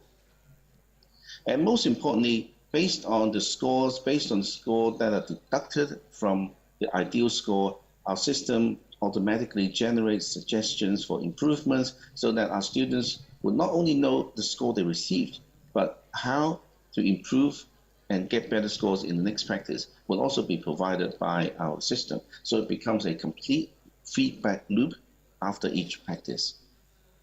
And over time, they will accumulate statistics like this, which they can use to measure their standard against their peers and know that whether they have achieved the desirable learning outcomes as set by their teachers. We've been very fortunate that this development has not only received government funding in Hong Kong for once since 2020, but has been continuously receiving funding from Hong Kong government. I think this is not just to show that our ability to get funding is improving, but also the fact that our development is increasingly in line with the educational direction set by the Hong Kong government. So we know that we are increasingly moving towards what the government wants in our education, which is to encourage students to engage in self-paced and self-directed learning, which is very much in line with what Dr. Lee has been promoting over the years. So technologically, we are having a product that moves in the same direction as Dr. Lee has been promoting over the years. And our ability to develop the learning experience has attracted not just funding from the Hong Kong government, but also support from universities in Singapore and so on and so forth. And also, our product has been awarded a number of times in local and international competitions. So these have been reinforcement that we are doing the right thing for the education industry. And our school partners have been increasing. And since our launch of government-funded partnering programs, our number of partnering schools have been increasing very rapidly in the last 2 months alone. And we are now launching programs where we provide the training platform and supported by professional trainers who will do the training in school for our students in primary and secondary schools. Okay, so let's extend the topic a little bit to talk about how this technology is helping to create a more equal playing field for students from all kinds of backgrounds. Because when we heard from Dr. Kevin Yeung, also from Education University of Hong Kong, that he has conducted a number of research projects related to low-income family children and students, how their language acquisition abilities is affected by the fact that a family doesn't have the same economic support for their learning, affected their learning outcomes. And what Dr. Yeung has suggested in his research is that there are 3 components that makes up students' motivation to learn a second language. One is their expectation imparted on them by society, which is called ought to self for second language acquisition. Secondly is the innate motivation to acquire language to develop themselves into the personality that he wants to be. So this is not external pressure, but internal motivation. On the left-hand side, Dr. Yeung called it ideal self for second language acquisition. And the third important factor is the quality of learning experience. right? So you have the motivation to learn, you have the expectation to excel, and then you also have to have a good learning environment that gives you all the learning opportunities so that you become who you want to be. So this framework is easy enough to understand. But for our lower income family students, they typically have less of these resources to excel in learning, because in Hong Kong and in many markets, shadow education, private tuitions are very common. But for children who don't have such economic resources, this opportunity is not available, which affects not only their actual performance in learning a second language, but also their motivation to become someone who has more upward mobility. And so this is a very complex set of interrelated dynamics that affected low-income children's development into a very capable language and communicating person. And so with this in mind, we tailored moodie.ai into a funded program that focuses on providing more learning opportunities for children in lower family income backgrounds. And supported by government funds and NGOs in Hong Kong, we started this program in late last year, where we provide dedicated training for lower secondary school children in secondary 1 to secondary 3. So they are the earlier ones in secondary schools, but also upper primary schools children in their primary 4 to primary 6 years. And they qualify for this free training, they need to be coming from lower income families. The way that we do that was we had, between 2023 and 2024, we had pilot studies with 10 schools coming from different districts in Hong Kong. And we provided a training program which looked something like this, where the teachers will encourage students to participate in extracurricular classes where they learn about communication skills, and the children will have the opportunities to perform at the end of the program. So this is a short video of how the program ended with a celebration.20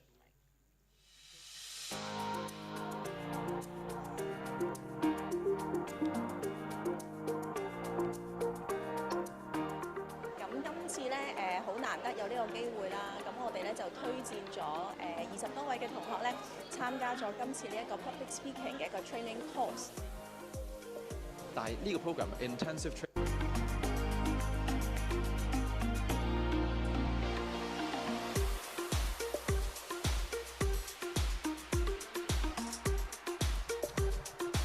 我哋嘅學生今次可以參加到呢一個public speaking with confidence 嘅呢一個活動啦。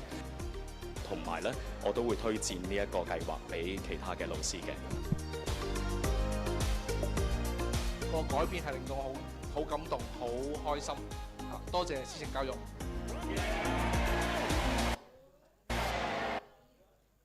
So you can see from this training program and the pilot program, we received very positive feedback where 70% of students found the program useful, and they were also finding the program increasing their confidence in the use of English. And they also appreciated the e-learning tools that we provided to them as part of the learning experience. So with the pilot program and the success of which, we extended the program to benefit more children throughout Hong Kong. And you can actually see from Moody's data, we see students after undergoing the program actually improved quite significantly in their overall abilities, but also on the ability to use the non-verbal aspects of communication, like facial expressions, the body language, the tone of voice. So we know that the data supports our program and provides ongoing evidence that if we persist with such training, we'll be able to see improvement and permanent improvements in our students. So our program focuses not on the traditional language aspects like grammar and spelling and dictations, not at all, but we focus on aspects like planning how to deliver a speech, how to appeal to audience, how to deliver a personal style in your presentation, and obviously giving them the opportunities to showcase their abilities at the end of the program. So it's a very rigorous but also innovative training approach. And we see that at the end of the program, our students were able to deliver public speaking like they never did before, and they were doing it with much more confidence than they ever imagined. So that was a benefit we were very happy to see. So overall, we are very keen to continue with partnership with educators using technology to support training in communication abilities. And we know that communication, like I said very early up front, it's a foundational skill that ensures the upward mobility. In a world that AI performs a lot of the tasks better than humans, but does not do communication the same way as humans can ever do. So we reference how STEM education has become a global phenomenon over the last 20 years. But we see that with technology, with the use of innovative pedagogy, we'll be able to use technology to empower communication in schools, in all the markets, not just in Hong Kong, but globally. And so supporting the program that Dr. Lee has been promoting for independent digital learning English, we see that digital learning of language and communication skill will become as popular as STEM and STEAM education globally in the next 5 to 10 years. So I want to end my short sharing here with a special thanks for the organizers and Dr. Lee for inviting me to this program. And I want to be pausing at this point to see whether there's any feedback and question from the audience, and I'm happy to share more of my experience as you wanted to know. Thank you again, and happy sharing.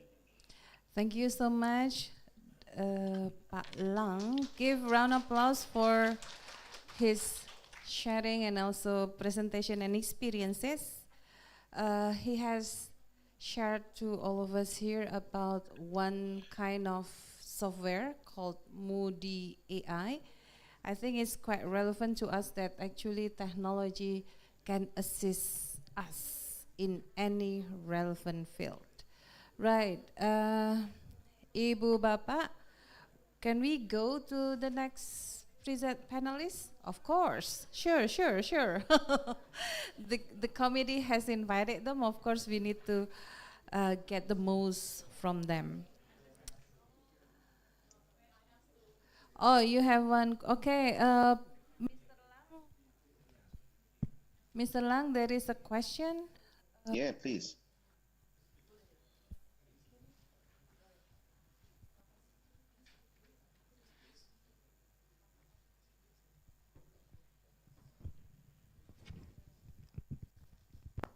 Thank you.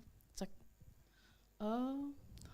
Let me introduce myself. My name is Puwin from SMA2 Surakarta. Let me tell you that I have applied, since you have a collaborative Prof. Lee and the workshop, that is a moodie.ai, and I have applied the moodie.ai in my classroom. And at least more than 200 my students registered on moodie.ai. And the problem is when my student try to access the moodie.ai, it needs long of time. So they need lot of data quota, so a lot of money will be spent by my students. So my question is how to overcome this problem. Actually, moodie.ai is good. My students are happy to use moodie.ai for practice speaking. That's it. So the first question is how to overcome, because they need a long of time to access the moodie.ai. And the second one is when my student practice the speaking using moodie.ai at home, of course, the score about the gesture is not so good because they only use a mobile phone. So they just look at the camera, not using the gesture. So they cannot using the gesture, just sit down and then look at the camera. So when I ask, why the score is not good? Yes, ma'am, because I just sit down and look at the camera without doing gesture or anything. So my question is how... thank you for the question. I think this is an ongoing development need. Okay, thank you. Yeah, thank you. So perhaps I should share my feedback on this question. And the particular aspect that we wanted students to focus on in their learning is actually body language. So although we know that students can use their mobile phones to practice at home, they can walk a little bit further away from the mobile phone so that the camera can capture their body language, we still prefer them to be in a more dedicated learning environment. So that is why in a lot of schools in Hong Kong, we install some very simple devices, such as an iPad with a stand, so that they can use for perhaps their library to conduct more comprehensive learning and assessment. So we have been working with schools to develop, such as the one that you saw earlier called MoodiePod, where they could be practicing in a more immersive environment where the system can analyze all aspects of their performance, including the body language, which your mobile phone cannot be assessing. But even without the expensive equipment like this, we could be installing some very simple setup in schools so that students can enjoy similar learning experience. And that is why we wanted to visit Indonesia and visit your schools in person in the future and helping you install these setups so that our students could be assessed even more effectively. And also when they are being assessed effectively, they could also be receiving more accurate feedback on their performance. So this is something we will continuously work with you to ensure the optimal learning outcomes. But thank you for the feedback. It's been very useful hearing from you directly.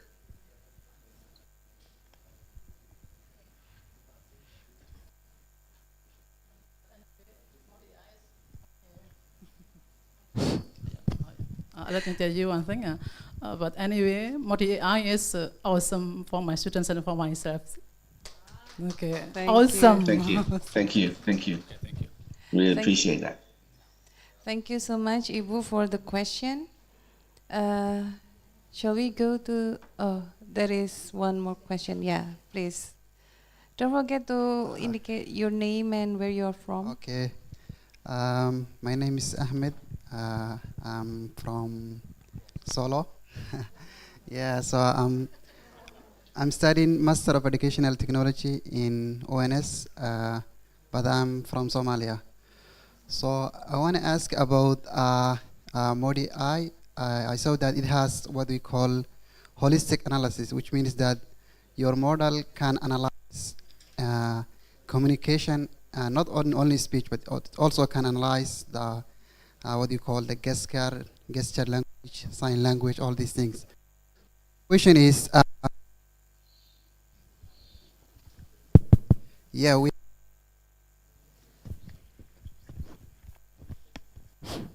I think the battery is dead. Oh, the signals. So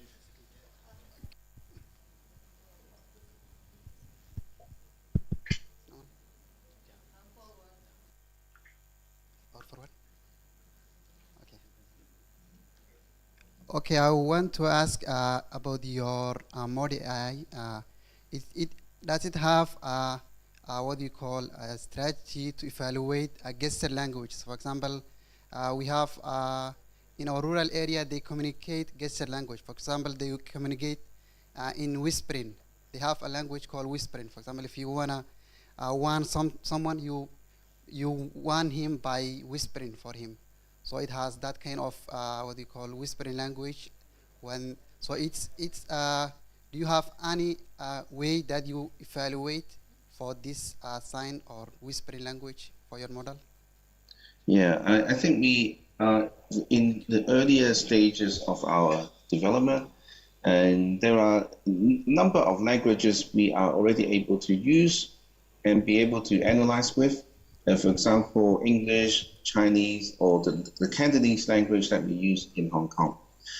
For other languages, we will be able to work with educators locally if we see sufficient demand. But I think AI could learn different languages relatively easily these days. But to develop the training standards and the benchmarks for each culture is the bigger challenge of ours. So we look forward to working with researchers and educators in local communities in the future, not only to train our system to detect newer languages that we have not been including, but also to develop the training benchmarks for what constitutes ideal performance, because we don't want to impose one standard into every culture. And so that is something that we needed to continuously work on. And that is why we have been very welcoming of partnerships from not just in Hong Kong, but in all countries, because we needed to develop such benchmarks that become locally relevant. So hopefully I've answered your question and I have given you a future direction of our development.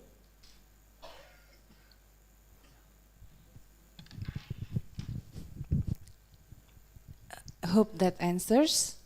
Yeah, whispering language. Oh, I just know that there is a language to whisper. What I know is the title of a song. Right, Ibu Bapak, I think we can conclude the session for Mr. Leung.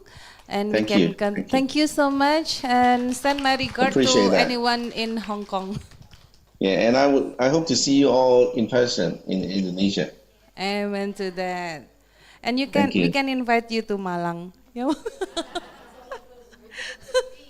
With Dr. Lee. Yeah. Right. Thank you so much, Mr. Leung. Thank you.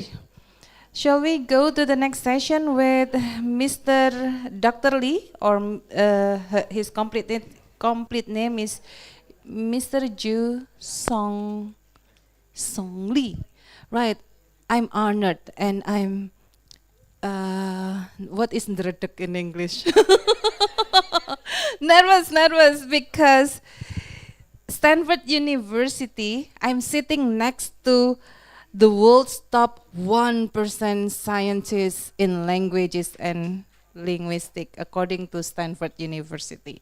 I'm not even 1%. I'm not even one of 100%. Right. Miss Dr. Lee is an acting head and associate professor in the Department of English. The Department of English, and the university is Education University of Hong Kong. And his work focuses on IDLE, informal digital learning of English, right, and its social impact. So I think we can learn a lot from his presentation. So Mr. Lee, Dr. Lee, 20 minutes is yours. Oh, thank you, everybody, and thank you, everyone. It's almost too good to be true to bring various stakeholders into one room. It's also almost mission impossible, but I think thanks to Teflin and government official and industry leaders and the UNS and phone line teachers and our research team here in Hong Kong, I think it's a collective effort to make today a reality. And let me begin with a very short story to talk about our research projects. So when I was a university student, I've been doing a lot of volunteer works. So I travel, I think, to over 10 different countries over 25 years in doing a lot of volunteer works. And then, so the deep learning actually is at the deeply ingrained in my heart, because I have to always think about, and I always find it meaningful, and also it gives me a lot of joy. Yeah, not just pleasure, but it's like a deep happiness after this, and it gives me a lot of deep thoughts. Who am I? Why am I doing? So how I can make good use of my talent or time to benefit people and communities. But one limitation is it's not sustainable. It's only 2 weeks, 3 weeks, and then I leave, and then life goes on, and then that was my like a deep desire, an unmet desire, and then I start my master's degree in 2007, 6 or 7, and then I attend one of the Asia Teflin conference in Bali, and it's actually true that 2008, and it's true that for the first time in my life, it really changed my mindset. Before that, I thought English education is about grammar or assessment, motivation. But I was sitting in the back of the conference conference venue. It was conducted by the Indonesian ELT teachers, talking about some ELT theory and practice for 30 minutes in English without stopping. It was really, really inspirational. Wow, you know, how could one person can articulate the idea in English language? So I was really challenged and inspirational, and that was the first time in my life that, oh, I need to pursue this academic career. So I'm sure that presenter is part of the Teflin. Yeah, Teflin. So I like to appreciate Teflin because that person made me who I am today. Yes. So I like to say thank you, Teflin. And then I began teaching, and then I began my doctoral study in United States. And then it was 2015. I met Dr. Arifah Drajati in the Harvard University. And then we just met casually, and we disappeared. But then we became a friend, like Facebook friend, and then exchange, and we did very small scale projects here and there and build our friendships. And then when I came to Hong Kong, we continued to collaborate, work together. So for example, I was teaching IT course in Hong Kong, and then she was teaching in UNS. And then she said, oh, John, I have some problem in Solo because students really want to learn English, but they have a lack of resource. Teachers want to teach, but they have a lack of pedagogical knowledge. So how can we solve? I say, I don't know. But I go back and I talk to my students.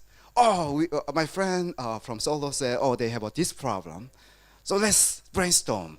And then they really, they try to put their hearts in the heart of the Solo students, and then try to come up with innovative, different ideas to help them.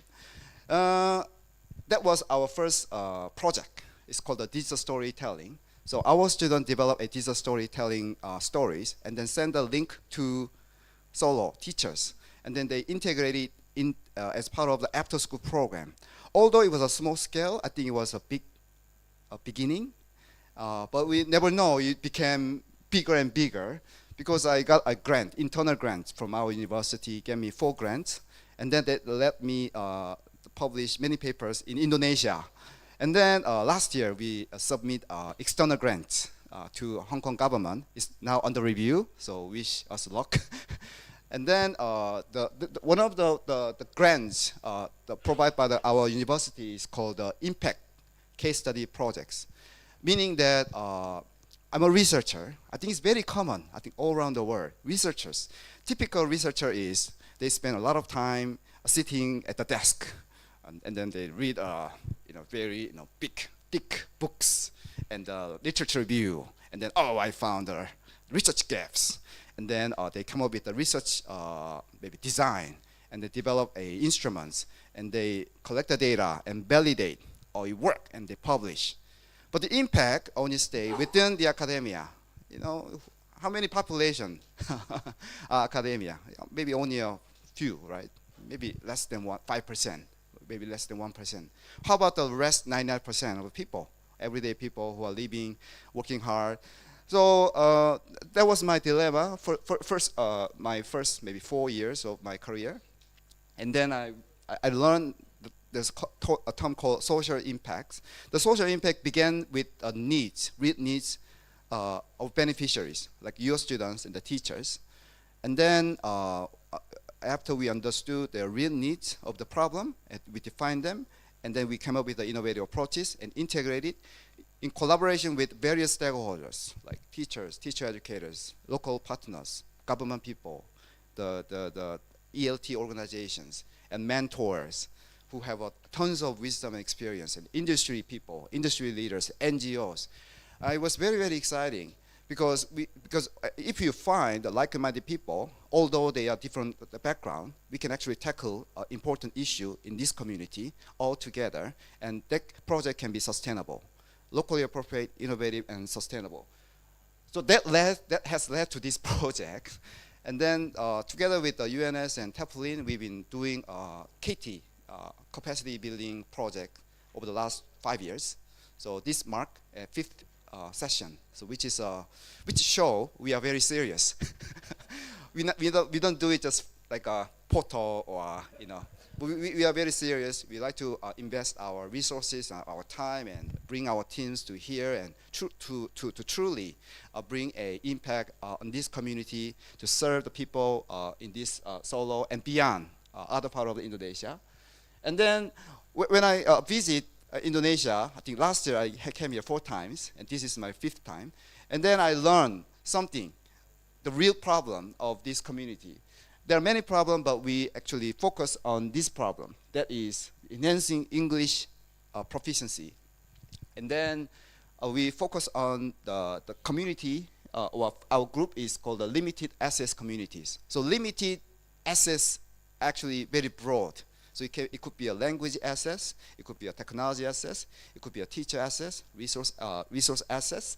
So it's a broad term, but we target those people. And then AI, idle, I think Roland just mentioned about AI, moodie.ai. So we integrate this AI tool as part of the idle framework. So it's AI mediated idle can be serve as innovative approaches. So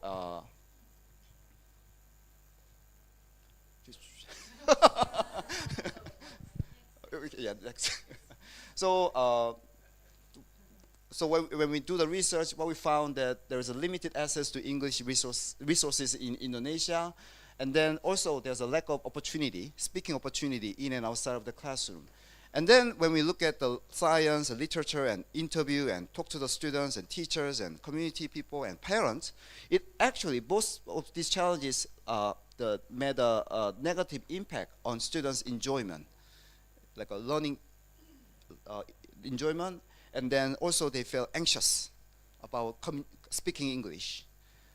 And then when the real opportunity arises in the real life situation, for example, when the foreigners, tourists come and ask them, they're not willing to communicate. They're reluctant to, or they disappear or run away. So it led to a low sense of willingness to communicate, so that they tend to use the target language, English language, less, thereby leading to a poor speaking proficiency. Next. And then today, I think broadly speaking, there are 4 learning spaces. One is the classroom-based spaces, like the teachers, based on the top-down, the mandate curriculum. They just disseminate the knowledge to the students through maybe conventional pedagogy, and there's assessment. So this is very common, still very common all around the world. And then there's another learning space, which is called the extracurricular space, which is teachers integrate, assign the tasks where students can complete the task and then bring it back to the classroom for more in-depth discussion. And then we all experienced it during the pandemic last couple of years. And then there's emerging the space called the extramural space. Extramural means, in Latin term, is outside of the school wall. So I think, let's be honest, look at your parents, look at your children, or look at your students today. They spend enormous amount of time on the internet, consuming a lot of digital content, not only in Bahasa but also in Indonesian, in the English language, and then like through social media and Netflix and Spotify and all other applications. So actually, this space, I think teachers and educators and researchers actually have neglected over the last century, because okay, here's the thing. We talk about the mindset, teacher mindset. So teacher mindset, deep on their heart, they think a classroom should be physical classroom. So like physical classroom, so 90 minutes, maybe 4 hours per week.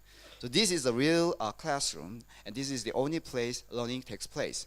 However, now, because of the technology development and AI and also all these changes, I think our students today, like we call digital native, are actually constantly exposed to the target language and use the English language based on their own needs and interests, also to their future needs. they engaged in this informal digital learning of English, or idle. So I conceptualize this phenomenon as a idle, so that we can call this phenomenon as this. And then actually using this term over the last 6 years or so, we have conducted research at least 10 different countries. And what we found was the students who engaged in idle more frequently, they are likely to enjoy all these learning outcomes, like affective states, psychological states, cognitive outcomes, linguistic outcomes, cultural outcomes, even increasingly the teacher capacity building. This is very important because in the past, conventional manner, we often think language teaching is just grammar or maybe linguistic skill improvement. No, it's more than that. Like aligning with deep learning, actually learning a language is a very complicated process. You know, it's related to your psychological state, emotional level, and also your motivations, confidence, and also the environment surrounding you. So that's what we found. So that now there is a positive relationship between idle and the consequences of learning outcomes. And then recently, researchers have started looking at the factors that facilitate this behavior or antecedents. So they broadly look at like demographic factors, like is it genetic, like age, gender, and then they also look at the internal factors like motivation and psychological needs, and also the external factors, like the individual surround environment. I think the mapping out the mechanism of idle is important because like a researcher or teacher like you, or even the policymakers, if you know how we work, the process, you can actually effectively design the intervention program based on the evidence-based and scientific way. It's not random, it's already validated in the science academic world. So based on this scientific discovery, and then when we introduce this to the teachers, first to the Hong Kong teachers, because they come to our university to enhance their capacity. And then when we introduce this heuristic idea to the teachers, they say, oh, my son improve his English by watching YouTube. But when he go back to the school, he have to wear the teacher hat. So he have to always provide a corrective feedback. So I think the model does not work. Like meaning that teacher introduce idle to the students mainly may not work. So it should be like a pedagogy.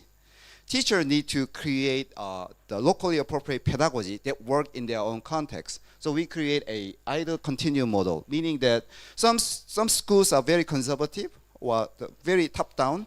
So, but in that school, they can begin with the formal digital learning, which is a top-down teacher-driven activity, and then gradually move to the extracurricular activity where students become increasingly empowered to learn and use language. But teachers have to carefully design their tasks, and then ultimately students become autonomous, independent learner in extramural context, in out-of-class digital learning spaces. So for using these two books, we have provide very detailed lesson plans, how teachers and teacher educators can implement this in the context where they live, based on their own infrastructure and settings. And then with my doctoral student, and I actually validate this model in China last year when we published. And what we found was when we measure the students' communication skill, what we found that if you just introduce idle to the student without any teacher, maybe pedagogical intervention, it worked, but not significantly. However, when teacher involved, like all of you, most of you who are part of this project, who learn concept from our team, and who our team help you design the lesson plans, and you actually implement it in the classroom. Over time, as you can see, the teacher-supported idle group, their communication competence improves. However, the conventional group, like a typical conventional traditional classroom students, their communication competence dropped over time. So this is what we found through this research. Yes. And then, so that has led to this project. And then again, our very brief background. So I have a very deep, I don't know, Indonesia is sort of a second hometown. So always think about how we can use this science or research to benefit people in need. And then Indonesia came to me, and then there is my partners, and there's a UNS, and there's a Teflin. So we have we also have an MOU over the last 3 years, and then it went well. So our university allow us to sign another 5 years of MOU, and we have hosting international KT forum like this over the last 5 years, and then we'll continue to do it. And then when I came here and giving a keynote or workshops and seminars, I met actually over 5,500 teachers, and then I heard their feedbacks, and I interact with those students, and especially last year when we led the workshop, we try to understand the teachers' challenges. So we conduct a survey, and what are the biggest challenges for you to integrating this innovative idea in your local school. And then our team analyzed, what we found was there are 3 factors. One is the pedagogical skill, exactly aligned with Professor Ananto's point. Teachers' pedagogical knowledge is lacking. So I think through our collaboration, like Teflin and UNS and EDUHK can actually help improve their capacity building. And also the student motivation. This is what teachers need to help, right? They can. Another one is the resources. In the school, there's a lack of Wi-Fi. At home, the student may not have the devices. I think this is where we need industry partners. So moodie.ai can provide a product so that we can use the product to bring innovation to your local context. And then last year we trained, very similar to this one. So we invite experts from various the field, and then we provide a capacity building projects. So later this one, you will have a chance for AI training, so to enhance your capacity building. So we did it, and then the teachers went back to their school, and then they implement what they learned from us. And then what we found was that among 2,820 students from age 8 to 19. So this is one example. So this is a training, and then the frontline teacher like Rizky implement the idea, and then we actually observe. We went into the school, see if she's really doing what she promised. So we saw, and we asked students. We also have a follow-up interview with the students. We also ask parents and the principals to really get a holistic, comprehensive understanding of this project.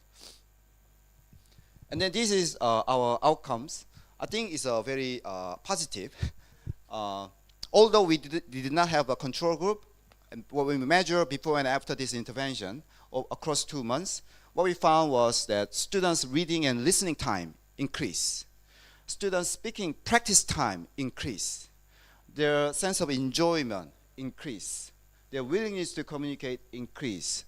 And their self-perceived communication competence increased.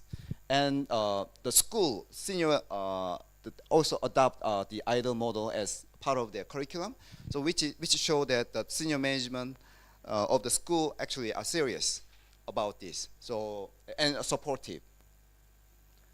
And then it's good that because the local media gave us attention to these projects.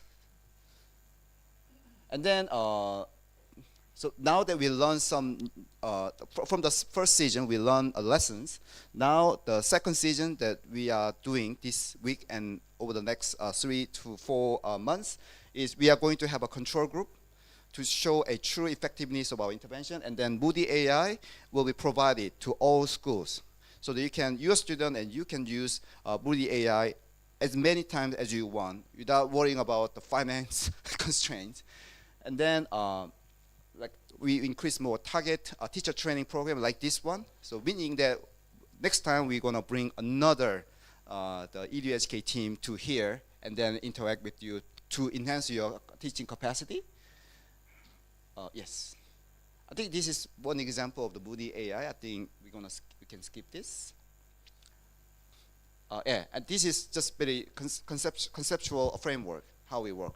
So the conclusion is, thank you very much, and then we like to continue to work together to make a real life impact on the students and teachers and community we serve. Thank you, and thank you, appreciate the partnership. Thank you. Thank you so much, Dr. Lee, for sharing your project on idle. Idle or idle? Idle. Idle means I do nothing. Where idle beda lagi ya, Pak ya. Idle beda lagi. What are you doing? I'm just idling. I'm just doing nothing. Right, thank you so much. And now we've come to the last but not the least, Ibu Rizky Kritianti. Oh, Kritianti, Ibu Rizky Kritianti. Yeah, previously a mentor at LBPP Lia Surakarta. Saya dulu juga LBPP Lia loh Bu, cuman Malang, sama-sama Fiesta ya, yeah, Fiesta. And now she's a teacher at SMA Negeri Surakarta. Nggak ada satunya di sini. Di sini Bu. SMA Negeri 1 Surakarta. And she is an experienced English educator, graduated from Muhammadiyah University of Surakarta in 2005, and wow, she actively engaged in professional development, joining international training programs, AI-driven teaching strategies at UHA. How do you read this? UHA Women's University, and TPEC and Multimodal Literacy. Yeah. Wow. Right. So we have an experienced educator and teacher. Bu Rizky, 20 minutes is yours. Good morning, everyone. I'm a teacher, so I used to stand in front of my students, and I don't like sitting. I walk around in my classroom. As you can see in the video, I was standing and walking around. So this is one of my approach to what Professor Lee taught us in a training last year. So he came to my class, and then he saw how I teach, and he likes it. So next. This will be put into 3 parts. The first part is personal background and teaching context. The second part is overview of the challenge engaging senior students in English learning. And the third part is the power of connecting with students' digital interests. Next. My short part of a CV. That's my email, phone number, work experience. I didn't have that much professional qualification. Next. So why webtoons? I got this question a lot when I chose webtoons. As we can see from Pak Ananto's explanation, our students have really low interest in reading. They simply say they don't read. If they need information, we used to go to Google, they go to TikTok. Which is fine actually if they go to the right sources, but if they don't. So I want to increase the readings, how to make them interested in reading. Webtoons. It's a popular digital medium among students. It's rich in contemporary language and cultural context. It has combination of visual and textual elements. It has pictures, colors. It has everything. And then high engagement factor through storytelling, as again Pak Ananto said. There's always a story, even just small glimpse of a picture, it tells a story. And then natural alignment with students' interest and daily habits. They go through webtoons through their phones. It's something that they would go to toilet holding their phones. If there's one thing that they will never forget to bring, it's the first thing they touch in the morning when they wake up, open their eyes, phone. The last thing they will go sleep like that, with their phones in their hand. So use that. Next. This is the webtoon that I chose. And the reason will be in the next slide. In the next slide. Okay. No, not this one. Oh. So, no, correct. So, why do I choose this? The first part is selection criteria. Not all webtoons are appropriate, age-wise. Some of them are too, you know. So, I put my foot in and I chose that because I was searching and then no, not this one. And then oh, this is kind of interesting. No, not this one. I go through that process a lot. I'm a reader myself. I comic book read. My first comic book was from LX Media Computindo, Candy. And then Doraemon, Detective Conan. I collect comic books in my house until today. So I read comics. I know what is appropriate, what's not appropriate, what could be good for the students, what not good for the students. And then the second part is how to integrate those with our curriculum objectives. We have targets as well, right? The curriculum told us that for second year, we have to go this part. This semester, we have to go up to this point. So how do we integrate them? What do we want them to know? What do we want them to learn? What target do we want to achieve? And then student-led content selection process, I put the autonomy to students' hands after to balance entertainment with educational value. You can have fun, but that's another point that I want to, talk about here. How do we make them want? One of my professors said this in my class many years ago.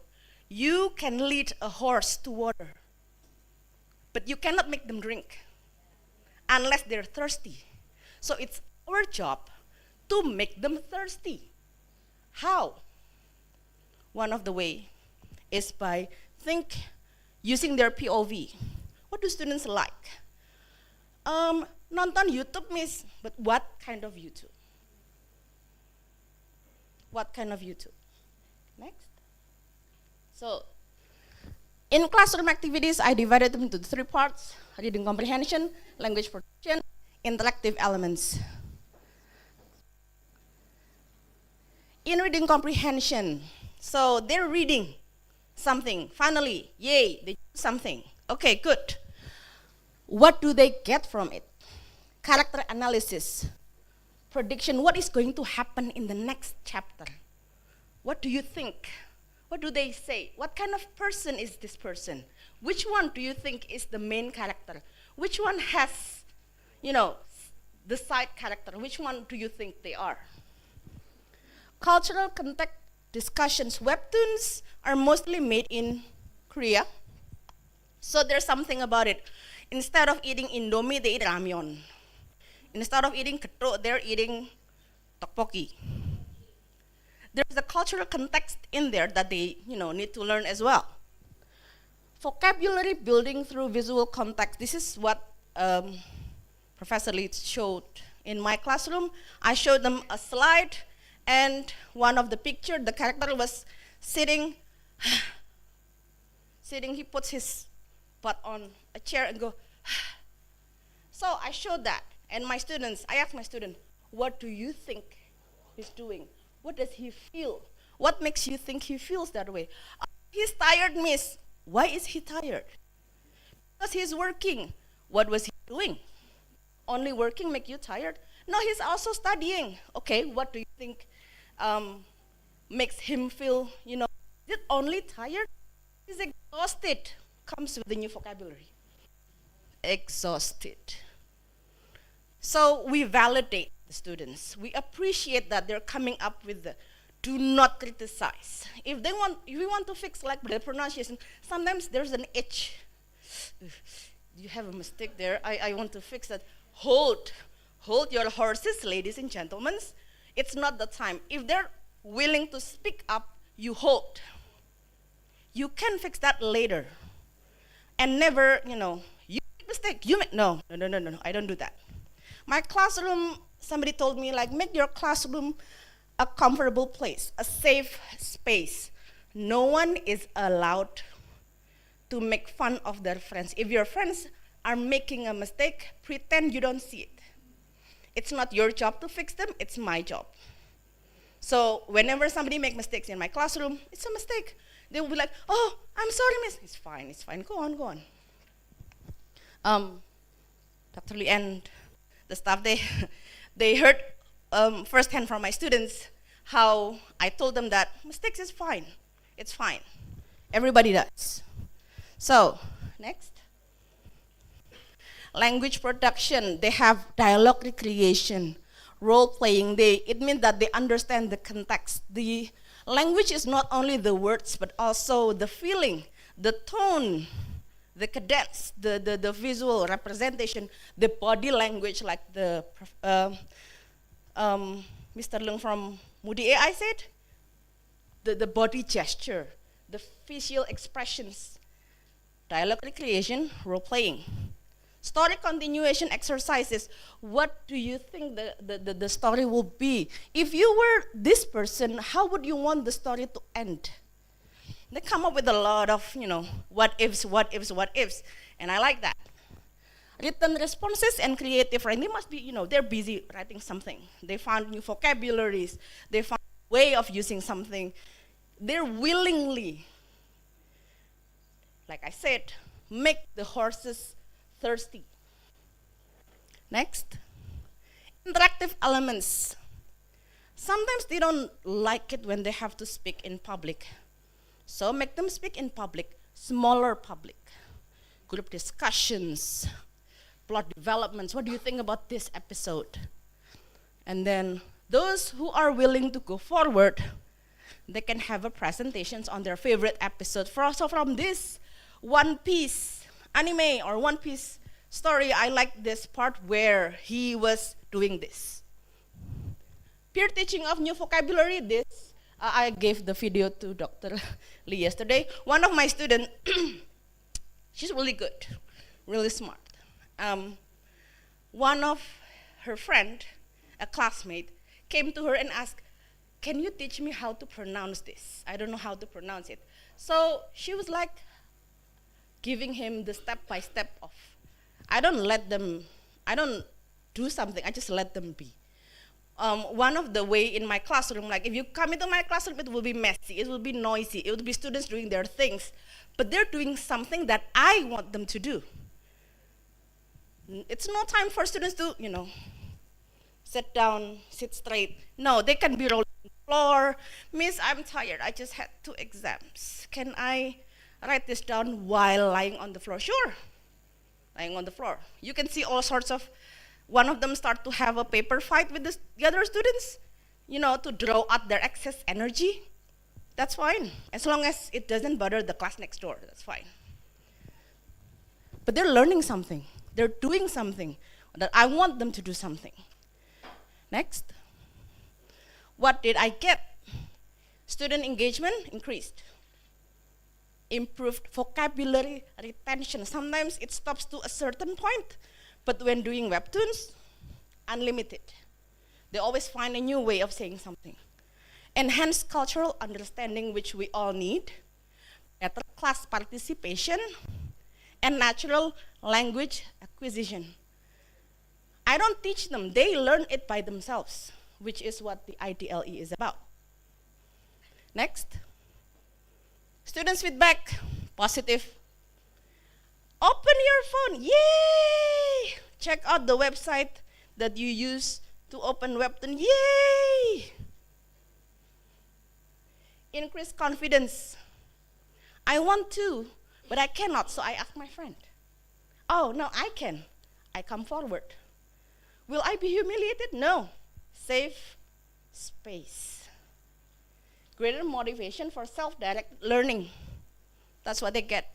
They're learning something. They watch, they read a sentence, they're like, oh, I like this sentence so much. Appreciation for modern relevant content. It's difficult for us, me, sometimes, to catch up with the newest trend sometimes, but I'm trying. If you want to try, you can learn anything. This is not something new, I guess. I guess like a lot of teachers have been doing this. They just don't see that how much it affects them. Sometimes we have to go back to what we want the students to learn. How do we want them? How do we make these horses so thirsty that they would come up and say, Miss, I want to drink. Thank you. Next. So the challenges are, as we can all see, content appropriateness, time management, of course, assessment adaptation, how do we assess this? Technology access considerations, how about the students who have limited access on, gadgets? Some students come from families that cannot afford a phone for a student. So they have to come up with like a cheaper version of a phone that would lag. How do we come up, how do we overcome these challenges? Next. So what would we doing in the future? So expanding webtoon selection, maybe not only webtoon, maybe other parts. Cross-cultural learning opportunities, maybe when they meet someone from that. Integration with other digital platforms, could be anything.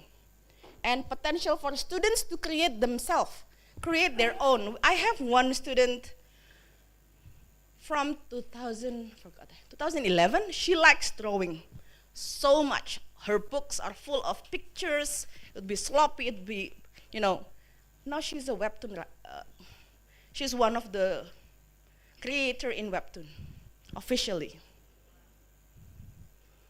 I told her my parents want me to stop. No, why should you stop? Keep doing it. I believe in you, why don't you believe in yourself? They make it themselves. Next.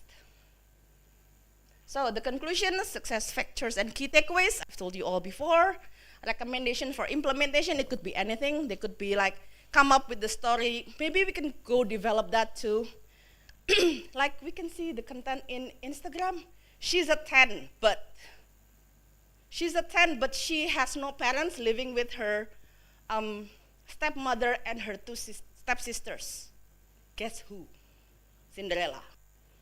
She's a 10, but she sleeps a lot. Exactly. See? You can come up with anything. What else? I was making a note here. We know Tiana is from Africa. She's a Disney princess. We have Moana from Hawaii. How about Indonesia? Do we have any Indonesian Disney princess? So I told the students, make your own Disney princess. Choose who. Why? Think of you're having a presentation in front of Disney executives. They come up with characters from Indonesian folk tales. Combine.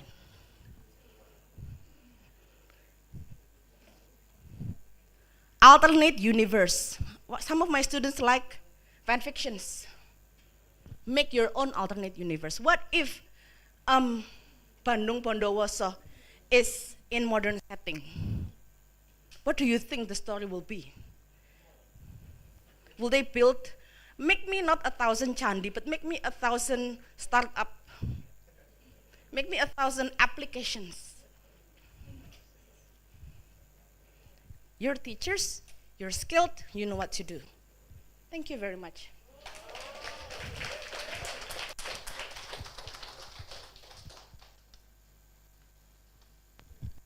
Interesting experiences, Bu Rizky, for the selection of webtoon used in idle classes, idle English classes. Right, ladies and gentlemen, due to the interest of time, I think we need to end the session for panel discussion. We will continue with the next session, but before that, let me do some wrap up. That we start our session, we start the panel discussion with insights on deep learning, in the hope that we can empower our students, we can enhance their understanding and knowledge about the world, about anything that we have in our life and also their lives. So hopefully this session can enhance our understanding and also knowledge also on how to teach our students and also how to adapt and use technology to assist our profession. So ladies and gentlemen, ubur-ubur ikan lele sudah selesai. Terima kasih banyak semuanya. Wabillahi taufiq wal hidayah. Wassalamualaikum warahmatullahi wabarakatuh. Good morning.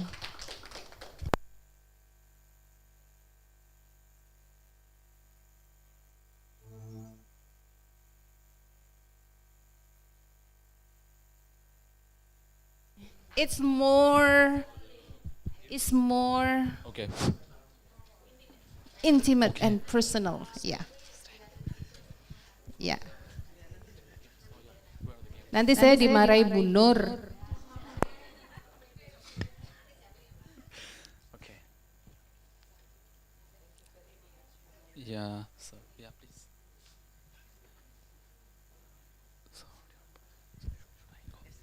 So, dear participants, thank you for having all of you over here today and making this event more wonderful and unforgettable.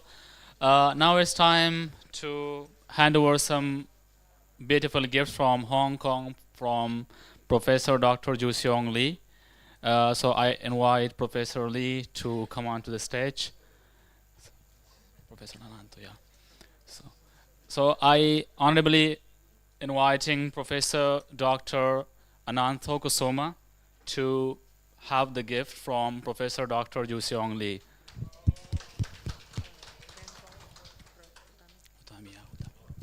And Professor Dr. Utami Widiati to have a gift from Dr. Lee. And Ibu Rizky Kritianti.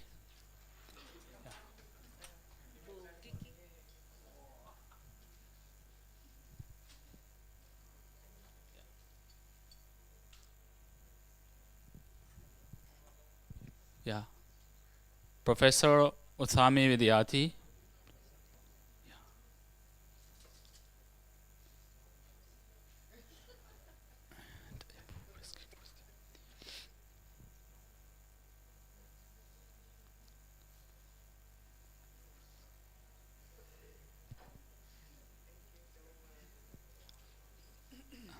And last but not the least, Ibu Rizky Kritianti.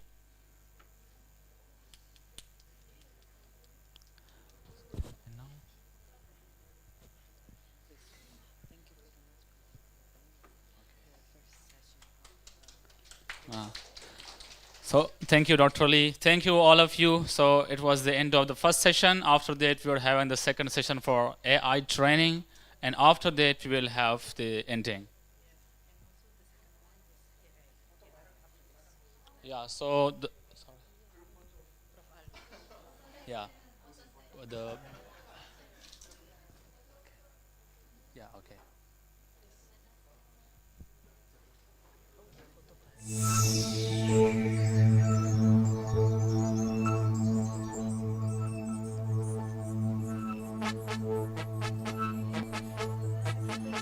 Happy birthday, Professor Ali.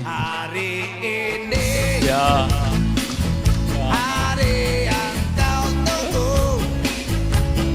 Happy birthday, happy birthday.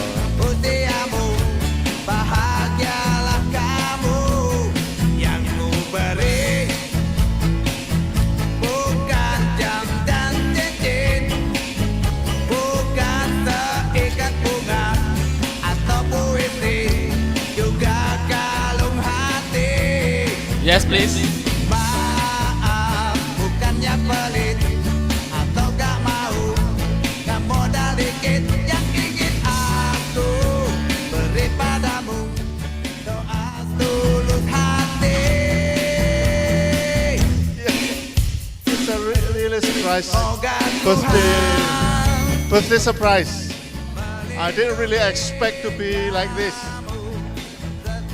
Deeply touched with all your appreciation to my presence over here. Thank you very much. God bless everybody. Thank you, thank you, thank you very much. Thank you very much.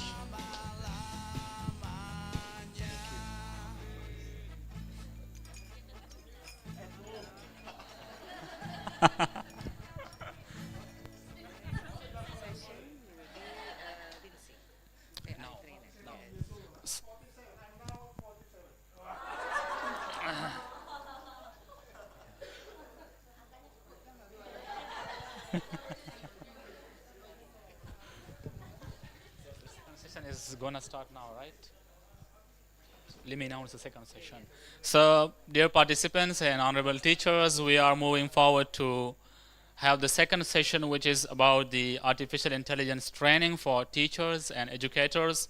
So, I cordially invite Ms. Winsy from the Education University of Hong Kong to open the session and train us. Ms. Winsy.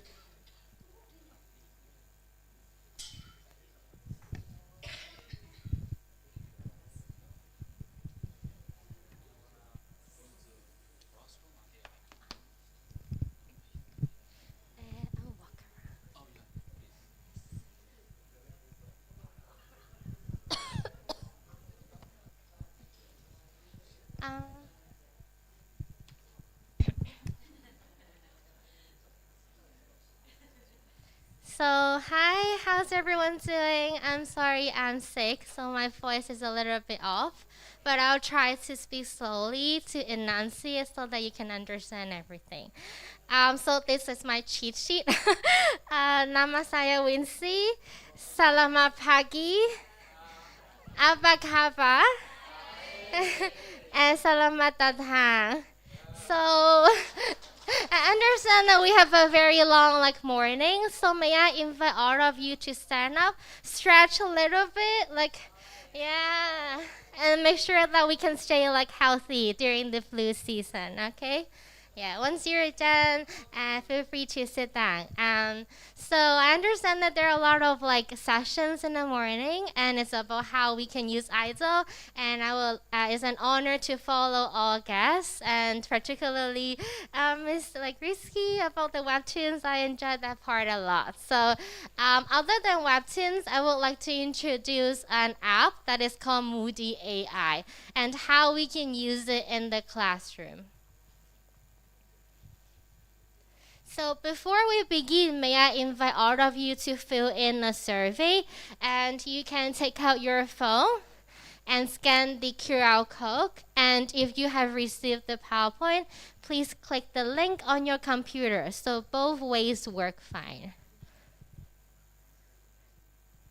And the survey should take around 5 minutes, so take your time to finish it.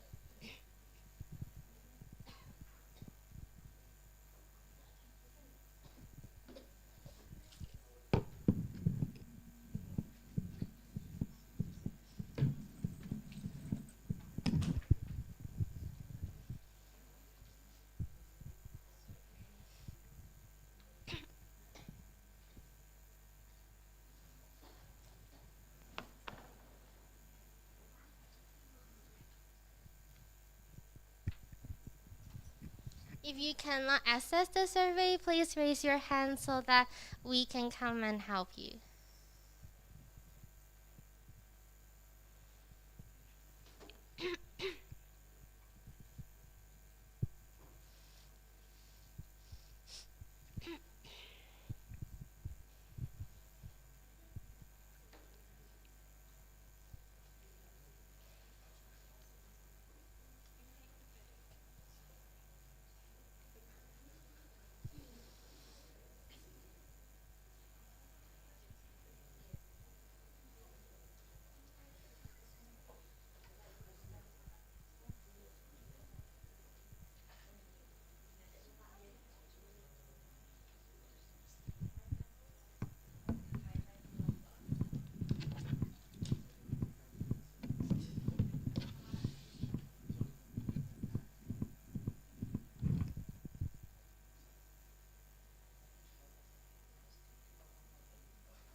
So I'm starting to see some responses. We will wait till most of you are finished to move to the next part.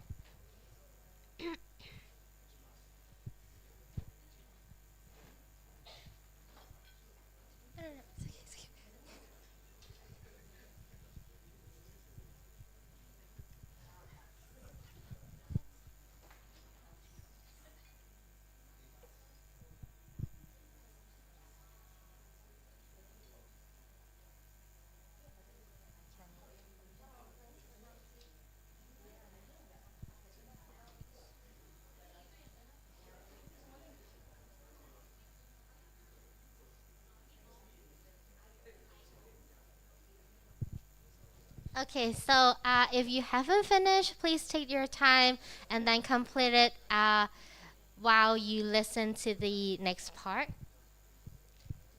So this is the agenda for today. We will start with like, why do we need to use Moodie? Why do you want to learn about Moodie? And what makes it important for us to learn about? And the second part is a recap of moodie.ai. So earlier, we learned about this app from Mr. Roland, and now we can share some screenshots of how this app works. And the third part, I would say, is the most important and the highlight of today, is the demonstration on how we can use Moodie to apply into your classroom. So I will have 2 examples for 2 age groups that I hope are applicable to your classroom. And the last part is practice. So we will have some time for some hands-on, like simple practice in designing a lesson plan for Moodie.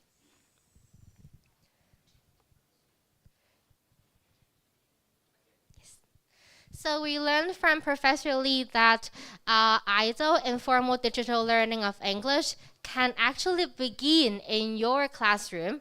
So our goal is that if we start teaching IDLE in formal learning, formal school, we hope that students get used to digitals and technology so that they are willing, they are motivated to learn English outside school. And for all, I think I can like assume like all of your students are EFL students who are learning English as a foreign language. So a lot of the time for EFL students, they are very good at reading and writing or in listening. However, they're not very good at listening and they're afraid of speaking. So what we're trying to do is that we're aiming to promote to use moodie.ai to help build their confidence to speak, to create like a comfortable environment that they don't need to be nervous because it's just their phone and then computer.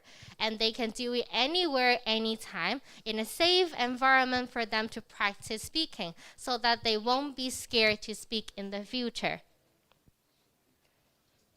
So this is the moodie.ai website. This is the website that you can click later on when you have the PowerPoint with you. And this is the login web page. So again, there is a link that you can share with your students if they want to log into Moodie.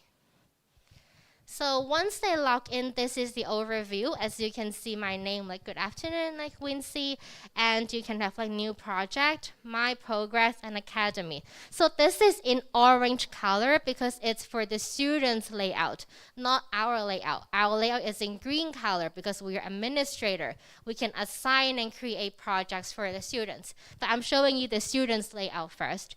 So on that side, we have overview, projects, profile, references, and academy. So academy are some videos posted by moodie.ai. So the students, if they're very interested to know a little bit more, they can watch those videos. But if not, then we will focus on projects. So projects are what you assign to your students to use during class and after class. So it's kind of like online classroom, online platform.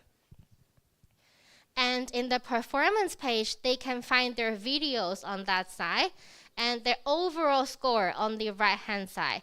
So they will find their eye contact, positive, negative emotions based on their facial expressions from the video, and any like filler words like oh, like those kind of words, they would detect that as well for you. And the word per minute and number of number of posts, so they can detect their pace of speaking too. And in addition, we have a compound scores for like face, body, content, and voice. So we have a score for each category. And I would like to highlight these. This is my favorite layout on the app, is that we can detect their confidence level based on how they speak in the app. Their fluency, which is very important for their future if they are going to take any international exams or interviews to university. Their credibility, and also a transcript. So the app will transcribe the entire speech for the students so that they can read it again and again. And they will also compile comments powered by artificial intelligence AI and provide some advice for them on how they can improve. For example, they said, oh, the candidate is encouraged to expand their vocabulary because the app sense that the vocabulary range is kind of limited in the short speech, so that students can improve based on that. And they have other recommendations for body, voice, content, and face as well. So now it's time for a demonstration. This is our process for demonstration today. We will start with a demonstrate, like a sample lesson plan that I created for you to take a quick look at, and also how we can have task instructions from the AI chatbots. Because I understand the teachers are very tired. You have a very tight schedule. So I would like to see if you can use AI chatbot to help simplify this task and ask it to create like an instruction for you. And last, we will create our own project, and also we will finish the worksheet. And for the project, it's optional because I understand that some of you may not be using moodie.ai or may not have your laptop today, and it's completely, it's okay. So we will try to work with what we have today. So this is demonstration 1. This is for students who are young. They are primary to junior secondary levels, around 6 to 15 years old. So may I ask if any of you are teaching this age group, 6 to 15 years old, or are going to teach this age group? Okay, so this part is for younger students. And for this demonstration, the learning objectives is about vocabularies. So this lesson is that we want to teach them 4 vocabularies about vacation, which include vacation, beach, family, and souvenirs. So we would like to invite students to introduce their dream vacation using any of the 4 vocabularies in 2 minutes. And you may ask, why do we ask them to do it in 2 minutes? So 2 minutes, this criteria is inspired by IELTS exam, the International English Proficiency Exams. So in their speaking part, there are 3 sections. And in the second section, students will be given like a topic for them to prepare for 1 minute and give a speech for 2 minutes. So this is exactly what we're doing here. So I would like to copy and adapt that part into our English lesson so that students will get used to this format if they are going to take the IELTS exam in the future. And for the receptive, for the receptive skills, students before completing this task, they will have textbook and worksheets about vacation because this is the theme of this weekly lesson. And for listening, it's based on teacher's instructions, your instruction in class. And as reproductive skills, what we want them to produce in the lesson is that we want them to learn how to apply the vocabularies and for their speaking and presentation skills, which include body language, facial expressions, their pronunciation, and fluency. So after we have the lesson plan, like the receptive, productive, our learning objective, and the age, I would like to suggest you to try out any of these AI chatbots in the future, like after today. And the reason that I select these chatbots is that DeepSeek is one of the newest AI chatbot available. And the good thing, the best thing is that it's available in Indonesia as well. It's free of charge. You can use it on your phone and also on your computer. So basically, I would say that it is one of the best chatbot we have so far. The second one, Copilot, is one of my personal favorite. And the good thing is that you can create an account on Copilot for free using your Google Gmail account.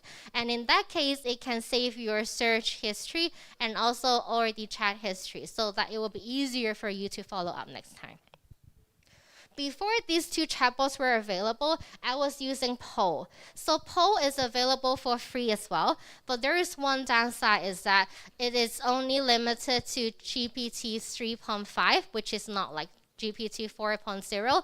And that means that the information available on Poll is until 2021 November, which is not updated.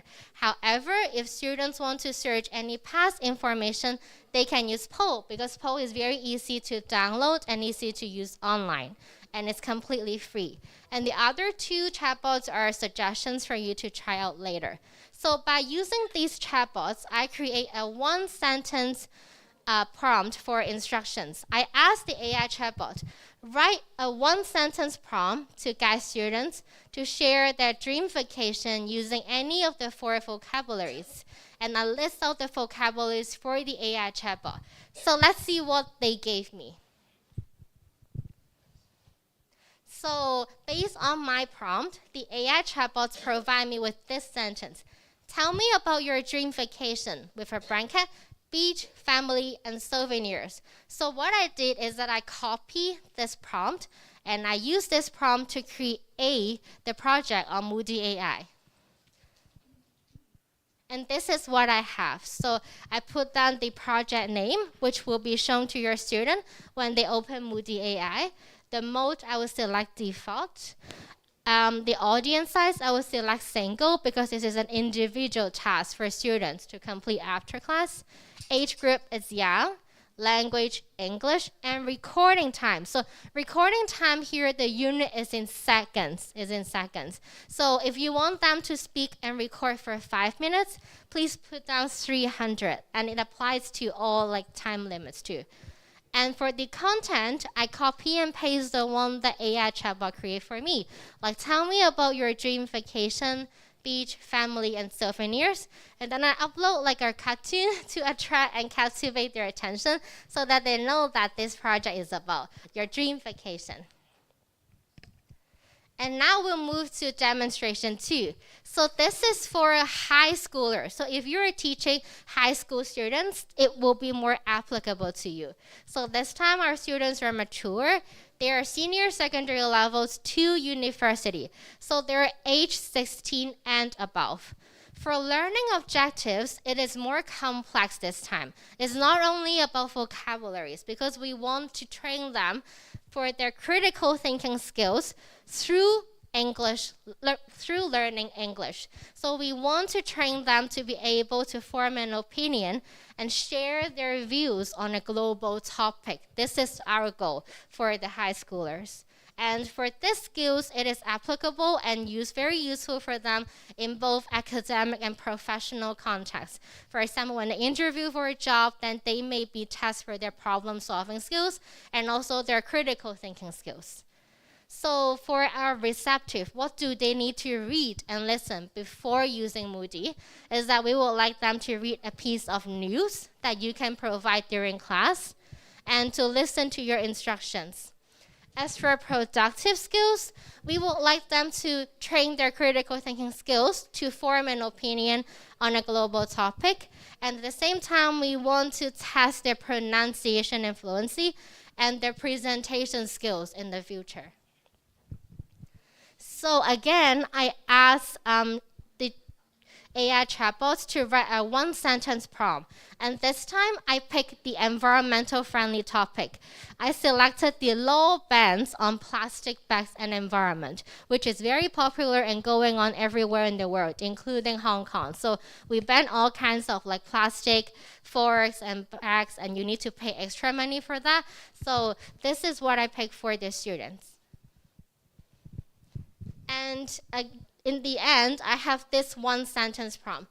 What do you think about banning plastic bags and in the environment? So we keep it very simple and short because for the moodie.ai, the interface is simple and direct, and we want to use a one sentence prompt every time. So that students, they don't need to read a lot before they record themselves. They just read one sentence, think about it, and then record themselves and upload the video.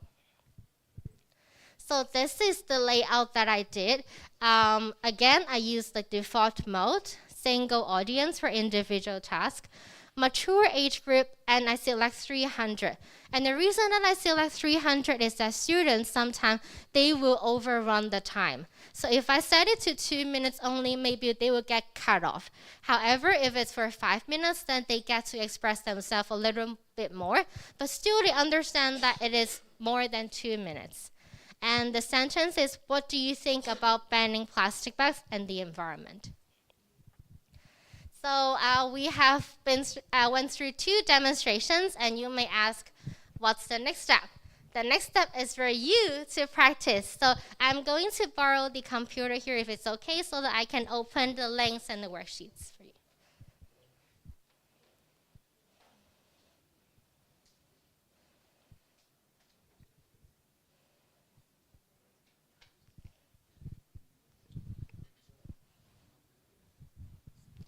Thank you, thank you. Yes.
So we would like to invite all of you to participate in a hands-on practice. So in this task, I would like you to do exactly what we did in the demonstration. And this is going to be the lesson plan template, and I'm going to show you the sample and step by step. So thank you very much, Tiara, for her kind assistance in sharing this PowerPoint and the template with you through WhatsApp for the on-site participants, and also through the Zoom chat with the Zoom participants. So if you be so kind, you can open your WhatsApp group and also download the template. If you are using the computer, you can open the Canva link and go to slide number 27 if you are using computer. Go to slide number 27 on the Canva link. And once you are here, you can click this photo that will lead you to a template. So this template is shared by all of us, so please do not edit it. So what I would like you to do is to download the template to your computer or your phone so that you can edit your own version. And this is the template. There are 3 steps, which is what we did earlier in the demonstration. And before, I can see that somebody filled in. So yeah, remember, please do not edit this template. This template is for all of us. Yeah. So after you download the template, you can fill in your name and the email address. If you have accidentally filled in, please remove your name and email address for everyone. So for step 1, this is your lesson plan. So I would like to invite you to write your student's grade. If you're teaching grade 11, please write grade 11. For learning objectives, we keep it very simple, like 1 point. For example, vocabularies, or writing, or speaking, or listening. Oh, please don't edit the template now. Okay, if you're editing it, please remove it, because for other teachers, they will download it. Okay. Yeah, please do not edit it now. And as for the receptive activities, like it is about listening and reading. So you can say anything, like only 1 point about what students need to read or what students need to listen before using moodie.ai. And as for productive skills, it's about what you want them to speak and to write. So you can just put it very simple, maybe like speak for 2 minutes, or write a 50-word paragraph, something like that. And for all the plan, do not worry, there is always a sample for you. So the yellow and the blue table is the sample for you to use as your reference. If you're not sure what to write, just go back to the yellow and blue table and maybe copy and paste and revise it for your task. So after you complete this 4 squares lesson plan, you can move to the task instructions. So here I will need 1 sentence writing prompt for moodie.ai. For example, tell me what you think about banning plastic bags and how we can help the earth. So this is what we did, right, in the demonstration on moodie.ai. And I only need 1 sentence for your students to know what they need to talk about on moodie.ai, just 1 sentence. For example, tell me about yourself, tell me about your dream vacation, tell me about your favorite food, like anything like that. We just need 1 sentence for moodie.ai. And in the last part, if you have a moodie.ai account today already, then you can create the project and share your screenshot. However, if you do not have it, just skip this part, okay? And once you finish this plan, which includes the lesson plan and your task instructions, please save this document and upload it to the Google Drive. So I'm going to show you where to upload it. So this is for you to download the worksheets. And once you finish, again, if you have the slides on your computer, click the QR code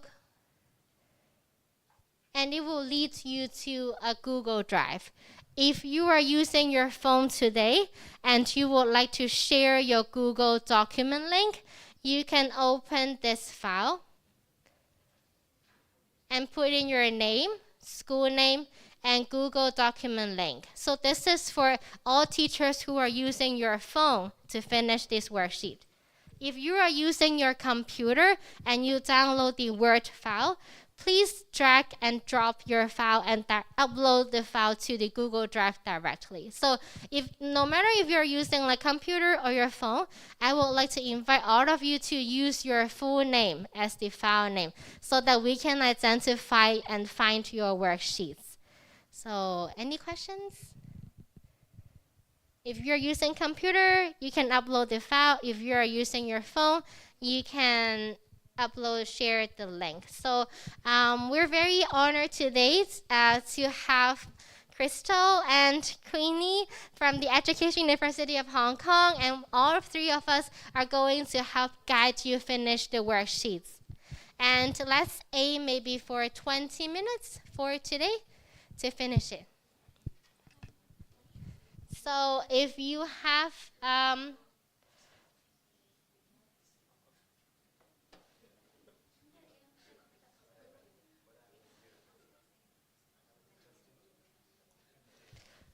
if you have the PowerPoint received and sent by Tiara, please download the PowerPoint, go to slide number 27, and click the photo, to open the template for you to download.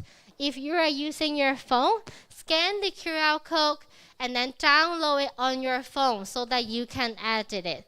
and you can share the link with us.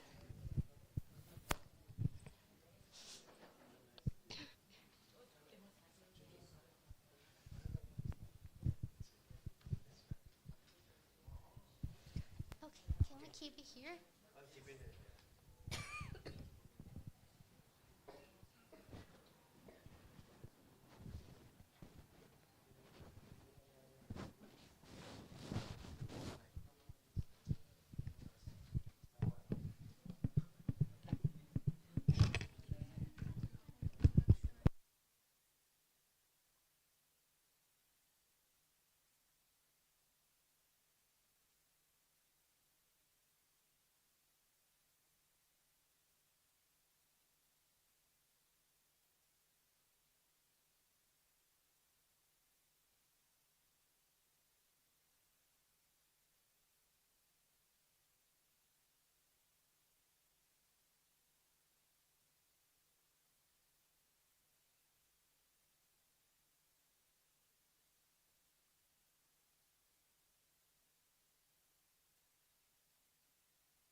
So if you're using iPhone, let me know so that I can airdrop the template to your phone directly so that you don't need to download it on the internet because I understand that it's a little bit slow. Would you need the airdrop? Airdrop? Airdrop this. Oh, you got the template. Yeah. 好好好好。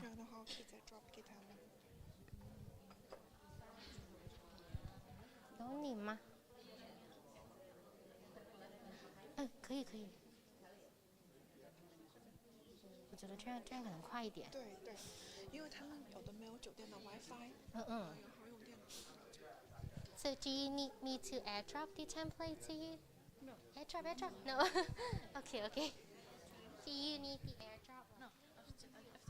Oh, okay.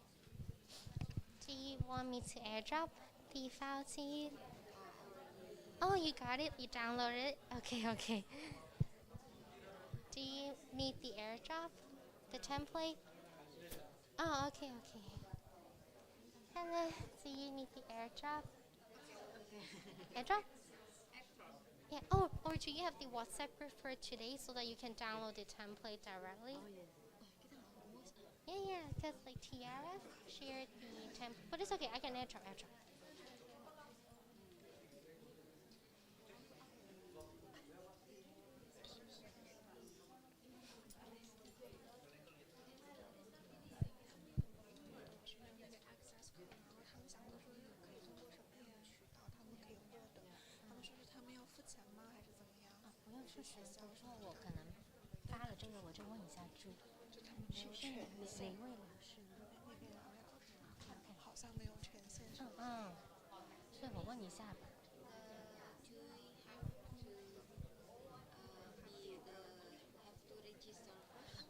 Yeah, cause I think Ju, Professor Lee is working on like the accounts for everyone, but we're not sure like when and how we can share them. So maybe we can wait a little bit. Yeah, thank you. So maybe we'll focus on the worksheet first and then create the project later after today. Is it okay? Oh, you got it? Okay, perfect. You can download it and then add it on your phone. Hi, do you want me to airdrop it to you? Oh, slide 27. Yes, 27. And then click the little link here below. The one below the QR code maybe on your phone. This one? Yes, this one. Okay. You can click it. Yeah, perfect. And then continue. And this one. Yeah. And then select download. Yes, perfect. I don't know how to download it. So click the three dots. Okay. And then this is for the website, right? Yeah, What about this one? Does it work? This one? The little arrow? Okay, perfect. Battery. Hello, do you need the airdrop? Or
it's me. Okay. Thank you. So if you have finished the worksheet, we're going to move to the next slide. So you can upload your.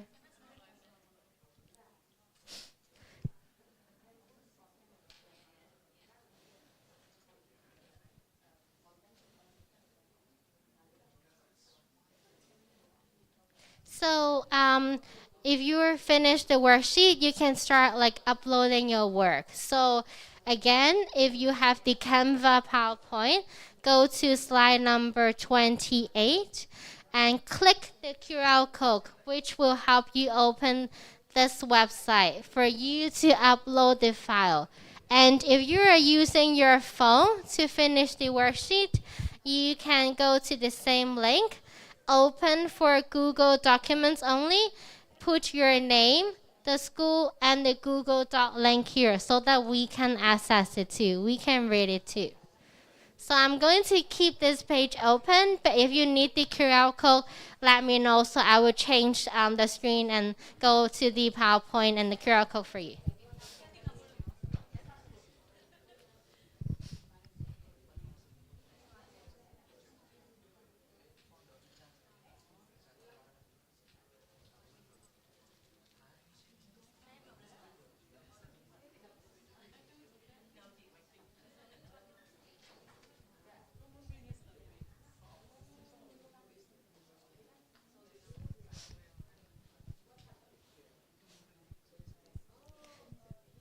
Do you need the QR code?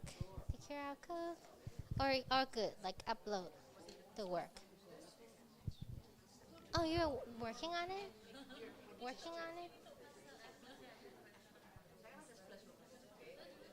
Do you know how to share the... Yes, so you can scan this QR code. So you got it? Yeah? Yes? My project is there.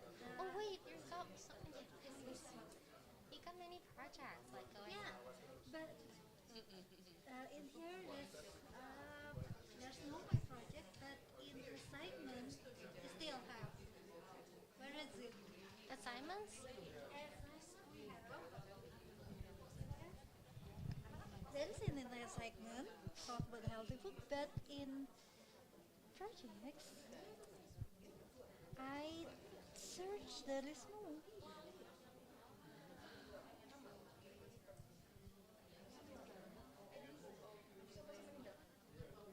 There is no. What about assignments? Like this. In the assignment there is talk about healthy food, and my students have done it some. Oh, I think it's because you moved the projects to assignments.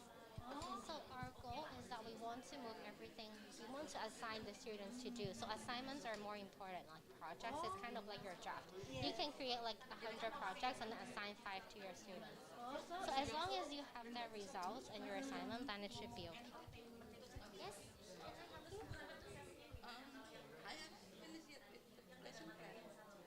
Yes, and have you uploaded?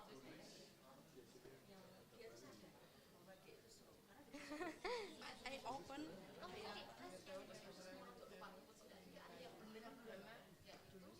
Okay, and then open this. And then the Shopee. No. This one. Yeah, this one. This is the advertisement. Okay, and because you're using your phone, right? So click the file. This one, the green one. Yes.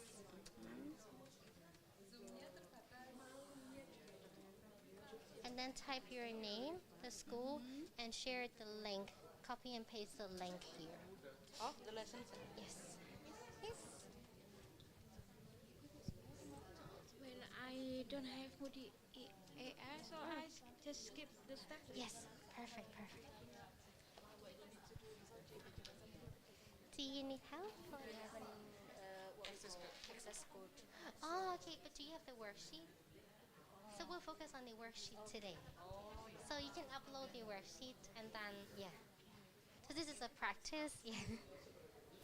Hello. Do you need help? Like, can I help you?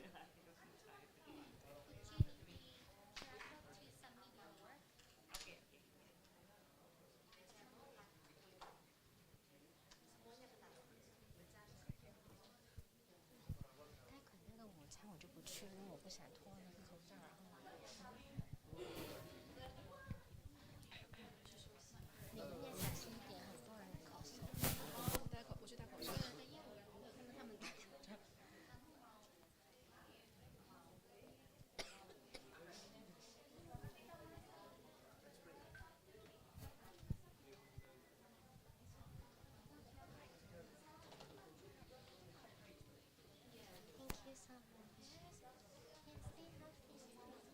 Stay healthy. Yeah.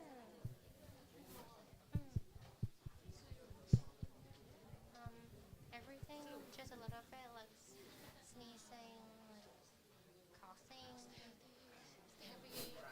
Yeah. And then two factors.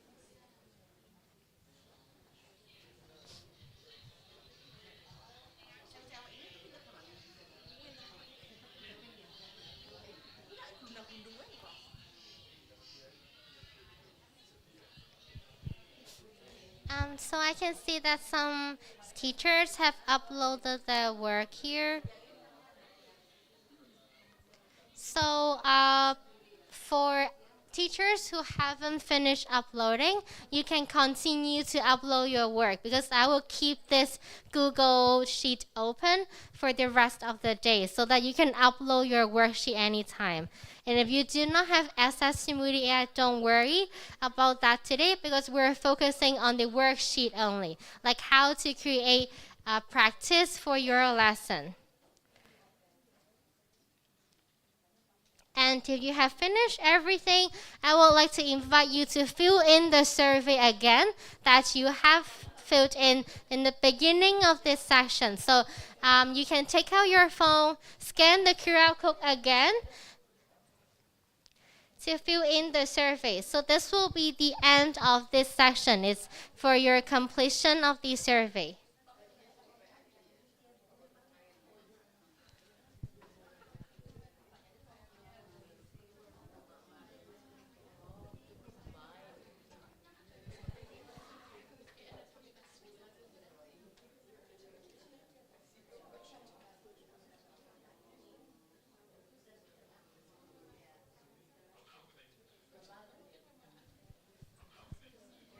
So yeah, this will be the end of this section by filling in the survey.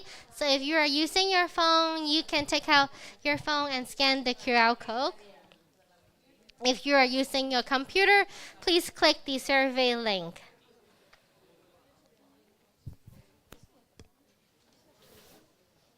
Yep, so you can scan the QR code and then complete the survey. It will be the same survey. Oh, you can drag it. Yeah, hold and drag to save time. And one more slide. Oh, yeah. Yeah, later. Yeah, of course. I'll keep everything open.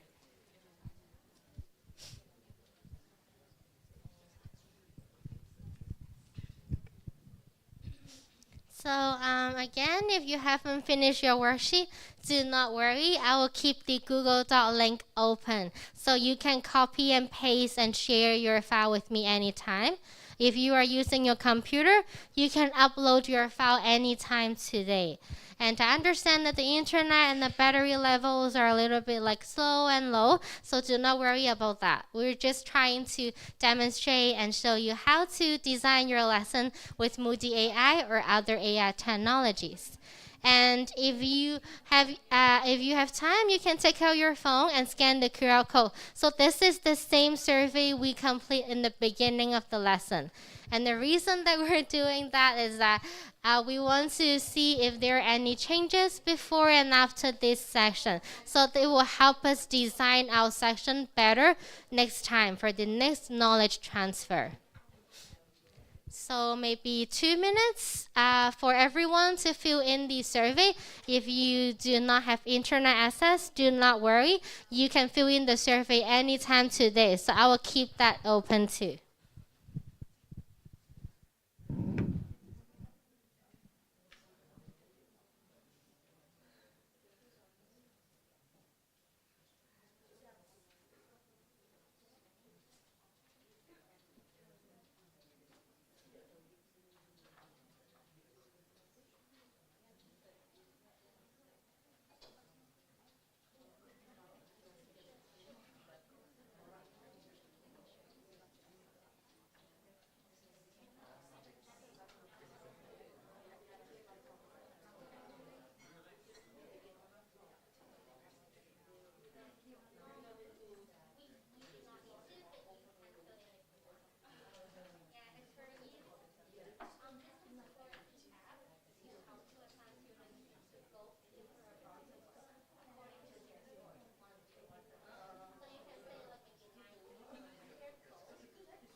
Okay, so thank you very much for your responses and your active participation for today.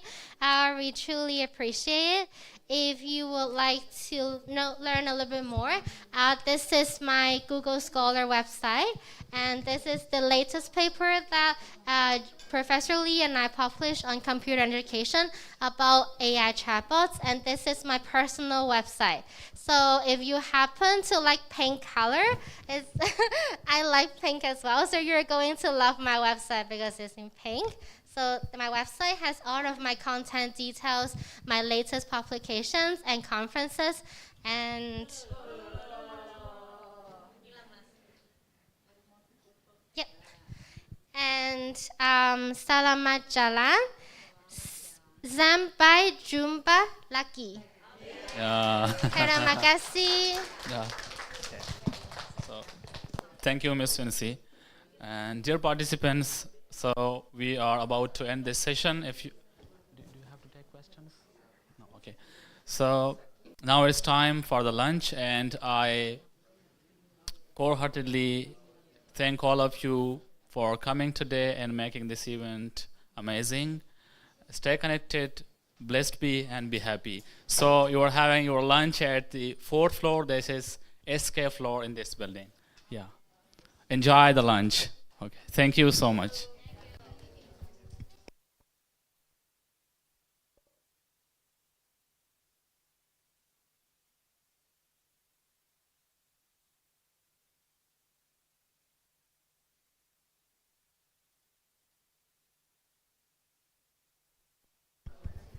Yeah. Excuse me. So you are going for the lunch. So please make sure that you bring your belongings with you. Thank you.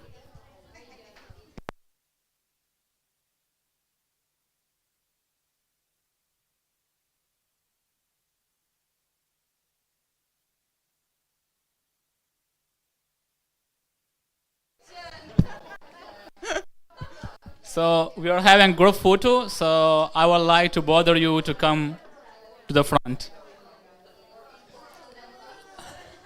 Important than lunch? Okay. Yeah. Selamat. Oh yeah, lapar, yeah. Selamat tahun ulang. How do you say? How do we say it? Bapak Ibu mohon Selamat kita tahun bisa ulang. berfoto bersama. Happy birthday. Selamat ulang tahun. Ya. Ibu juga, saya supaya nular. Mari Bapak Ibu kita foto bersama. Prof Utami, Prof Ali, Bu Maria.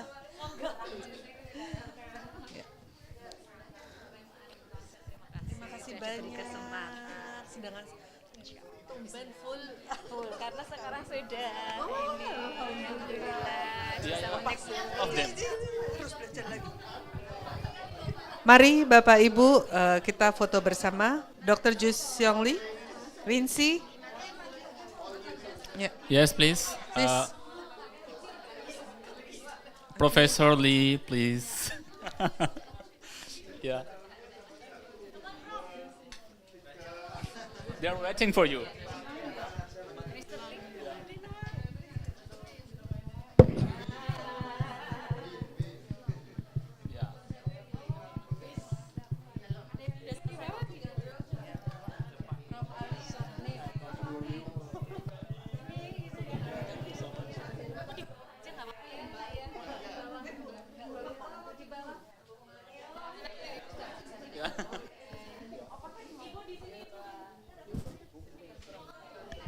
The staff. They will check it. Yeah, please. Yeah. I will sit behind you.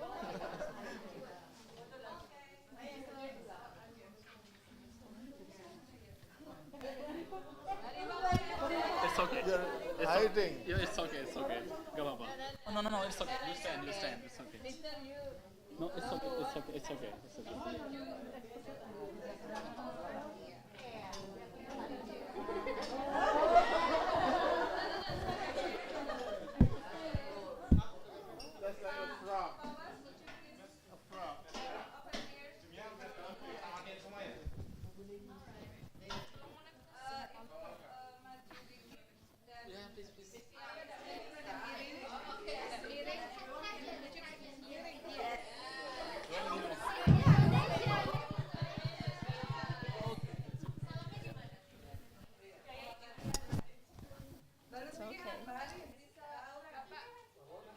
Don't need to be in the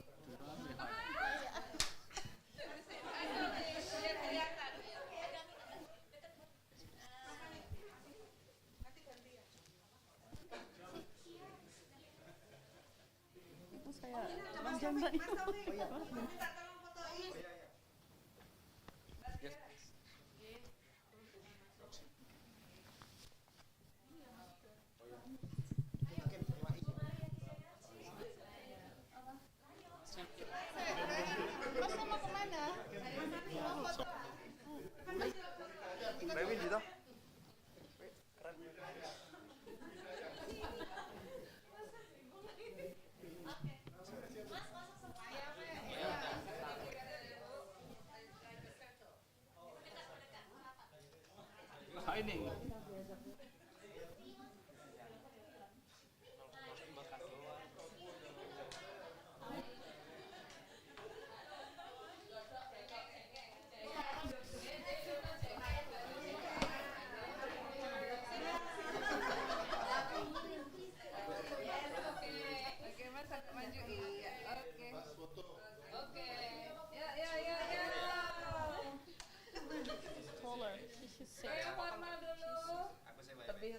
Satu, dua, tiga. Oh ya, malah ngeten gitu. Satu, sebenarnya agak kurang sini. Gini aja.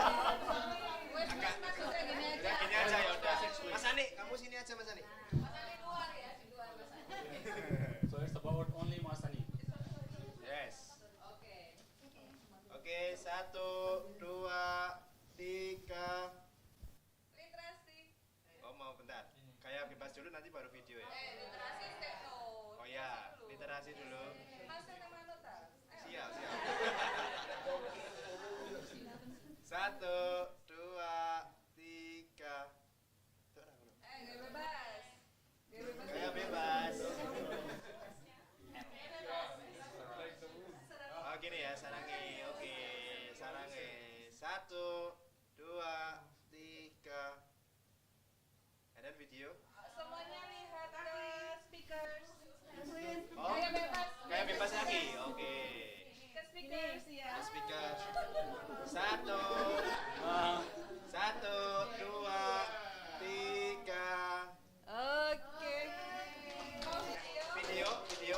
apa video Jargonnya apa? Transfer Knowledge Forum. Oke.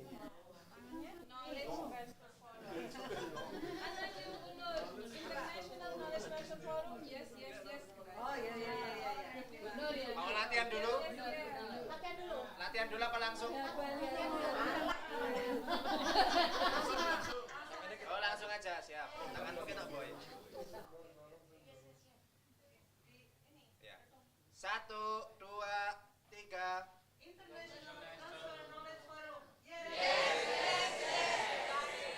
Mau diulang nggak?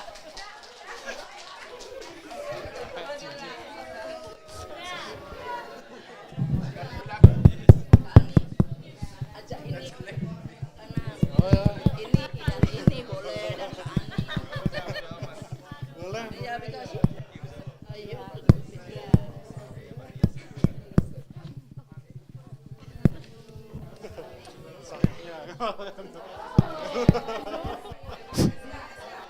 So now you can enjoy the lunch at the SK floor. SK. Menikmati.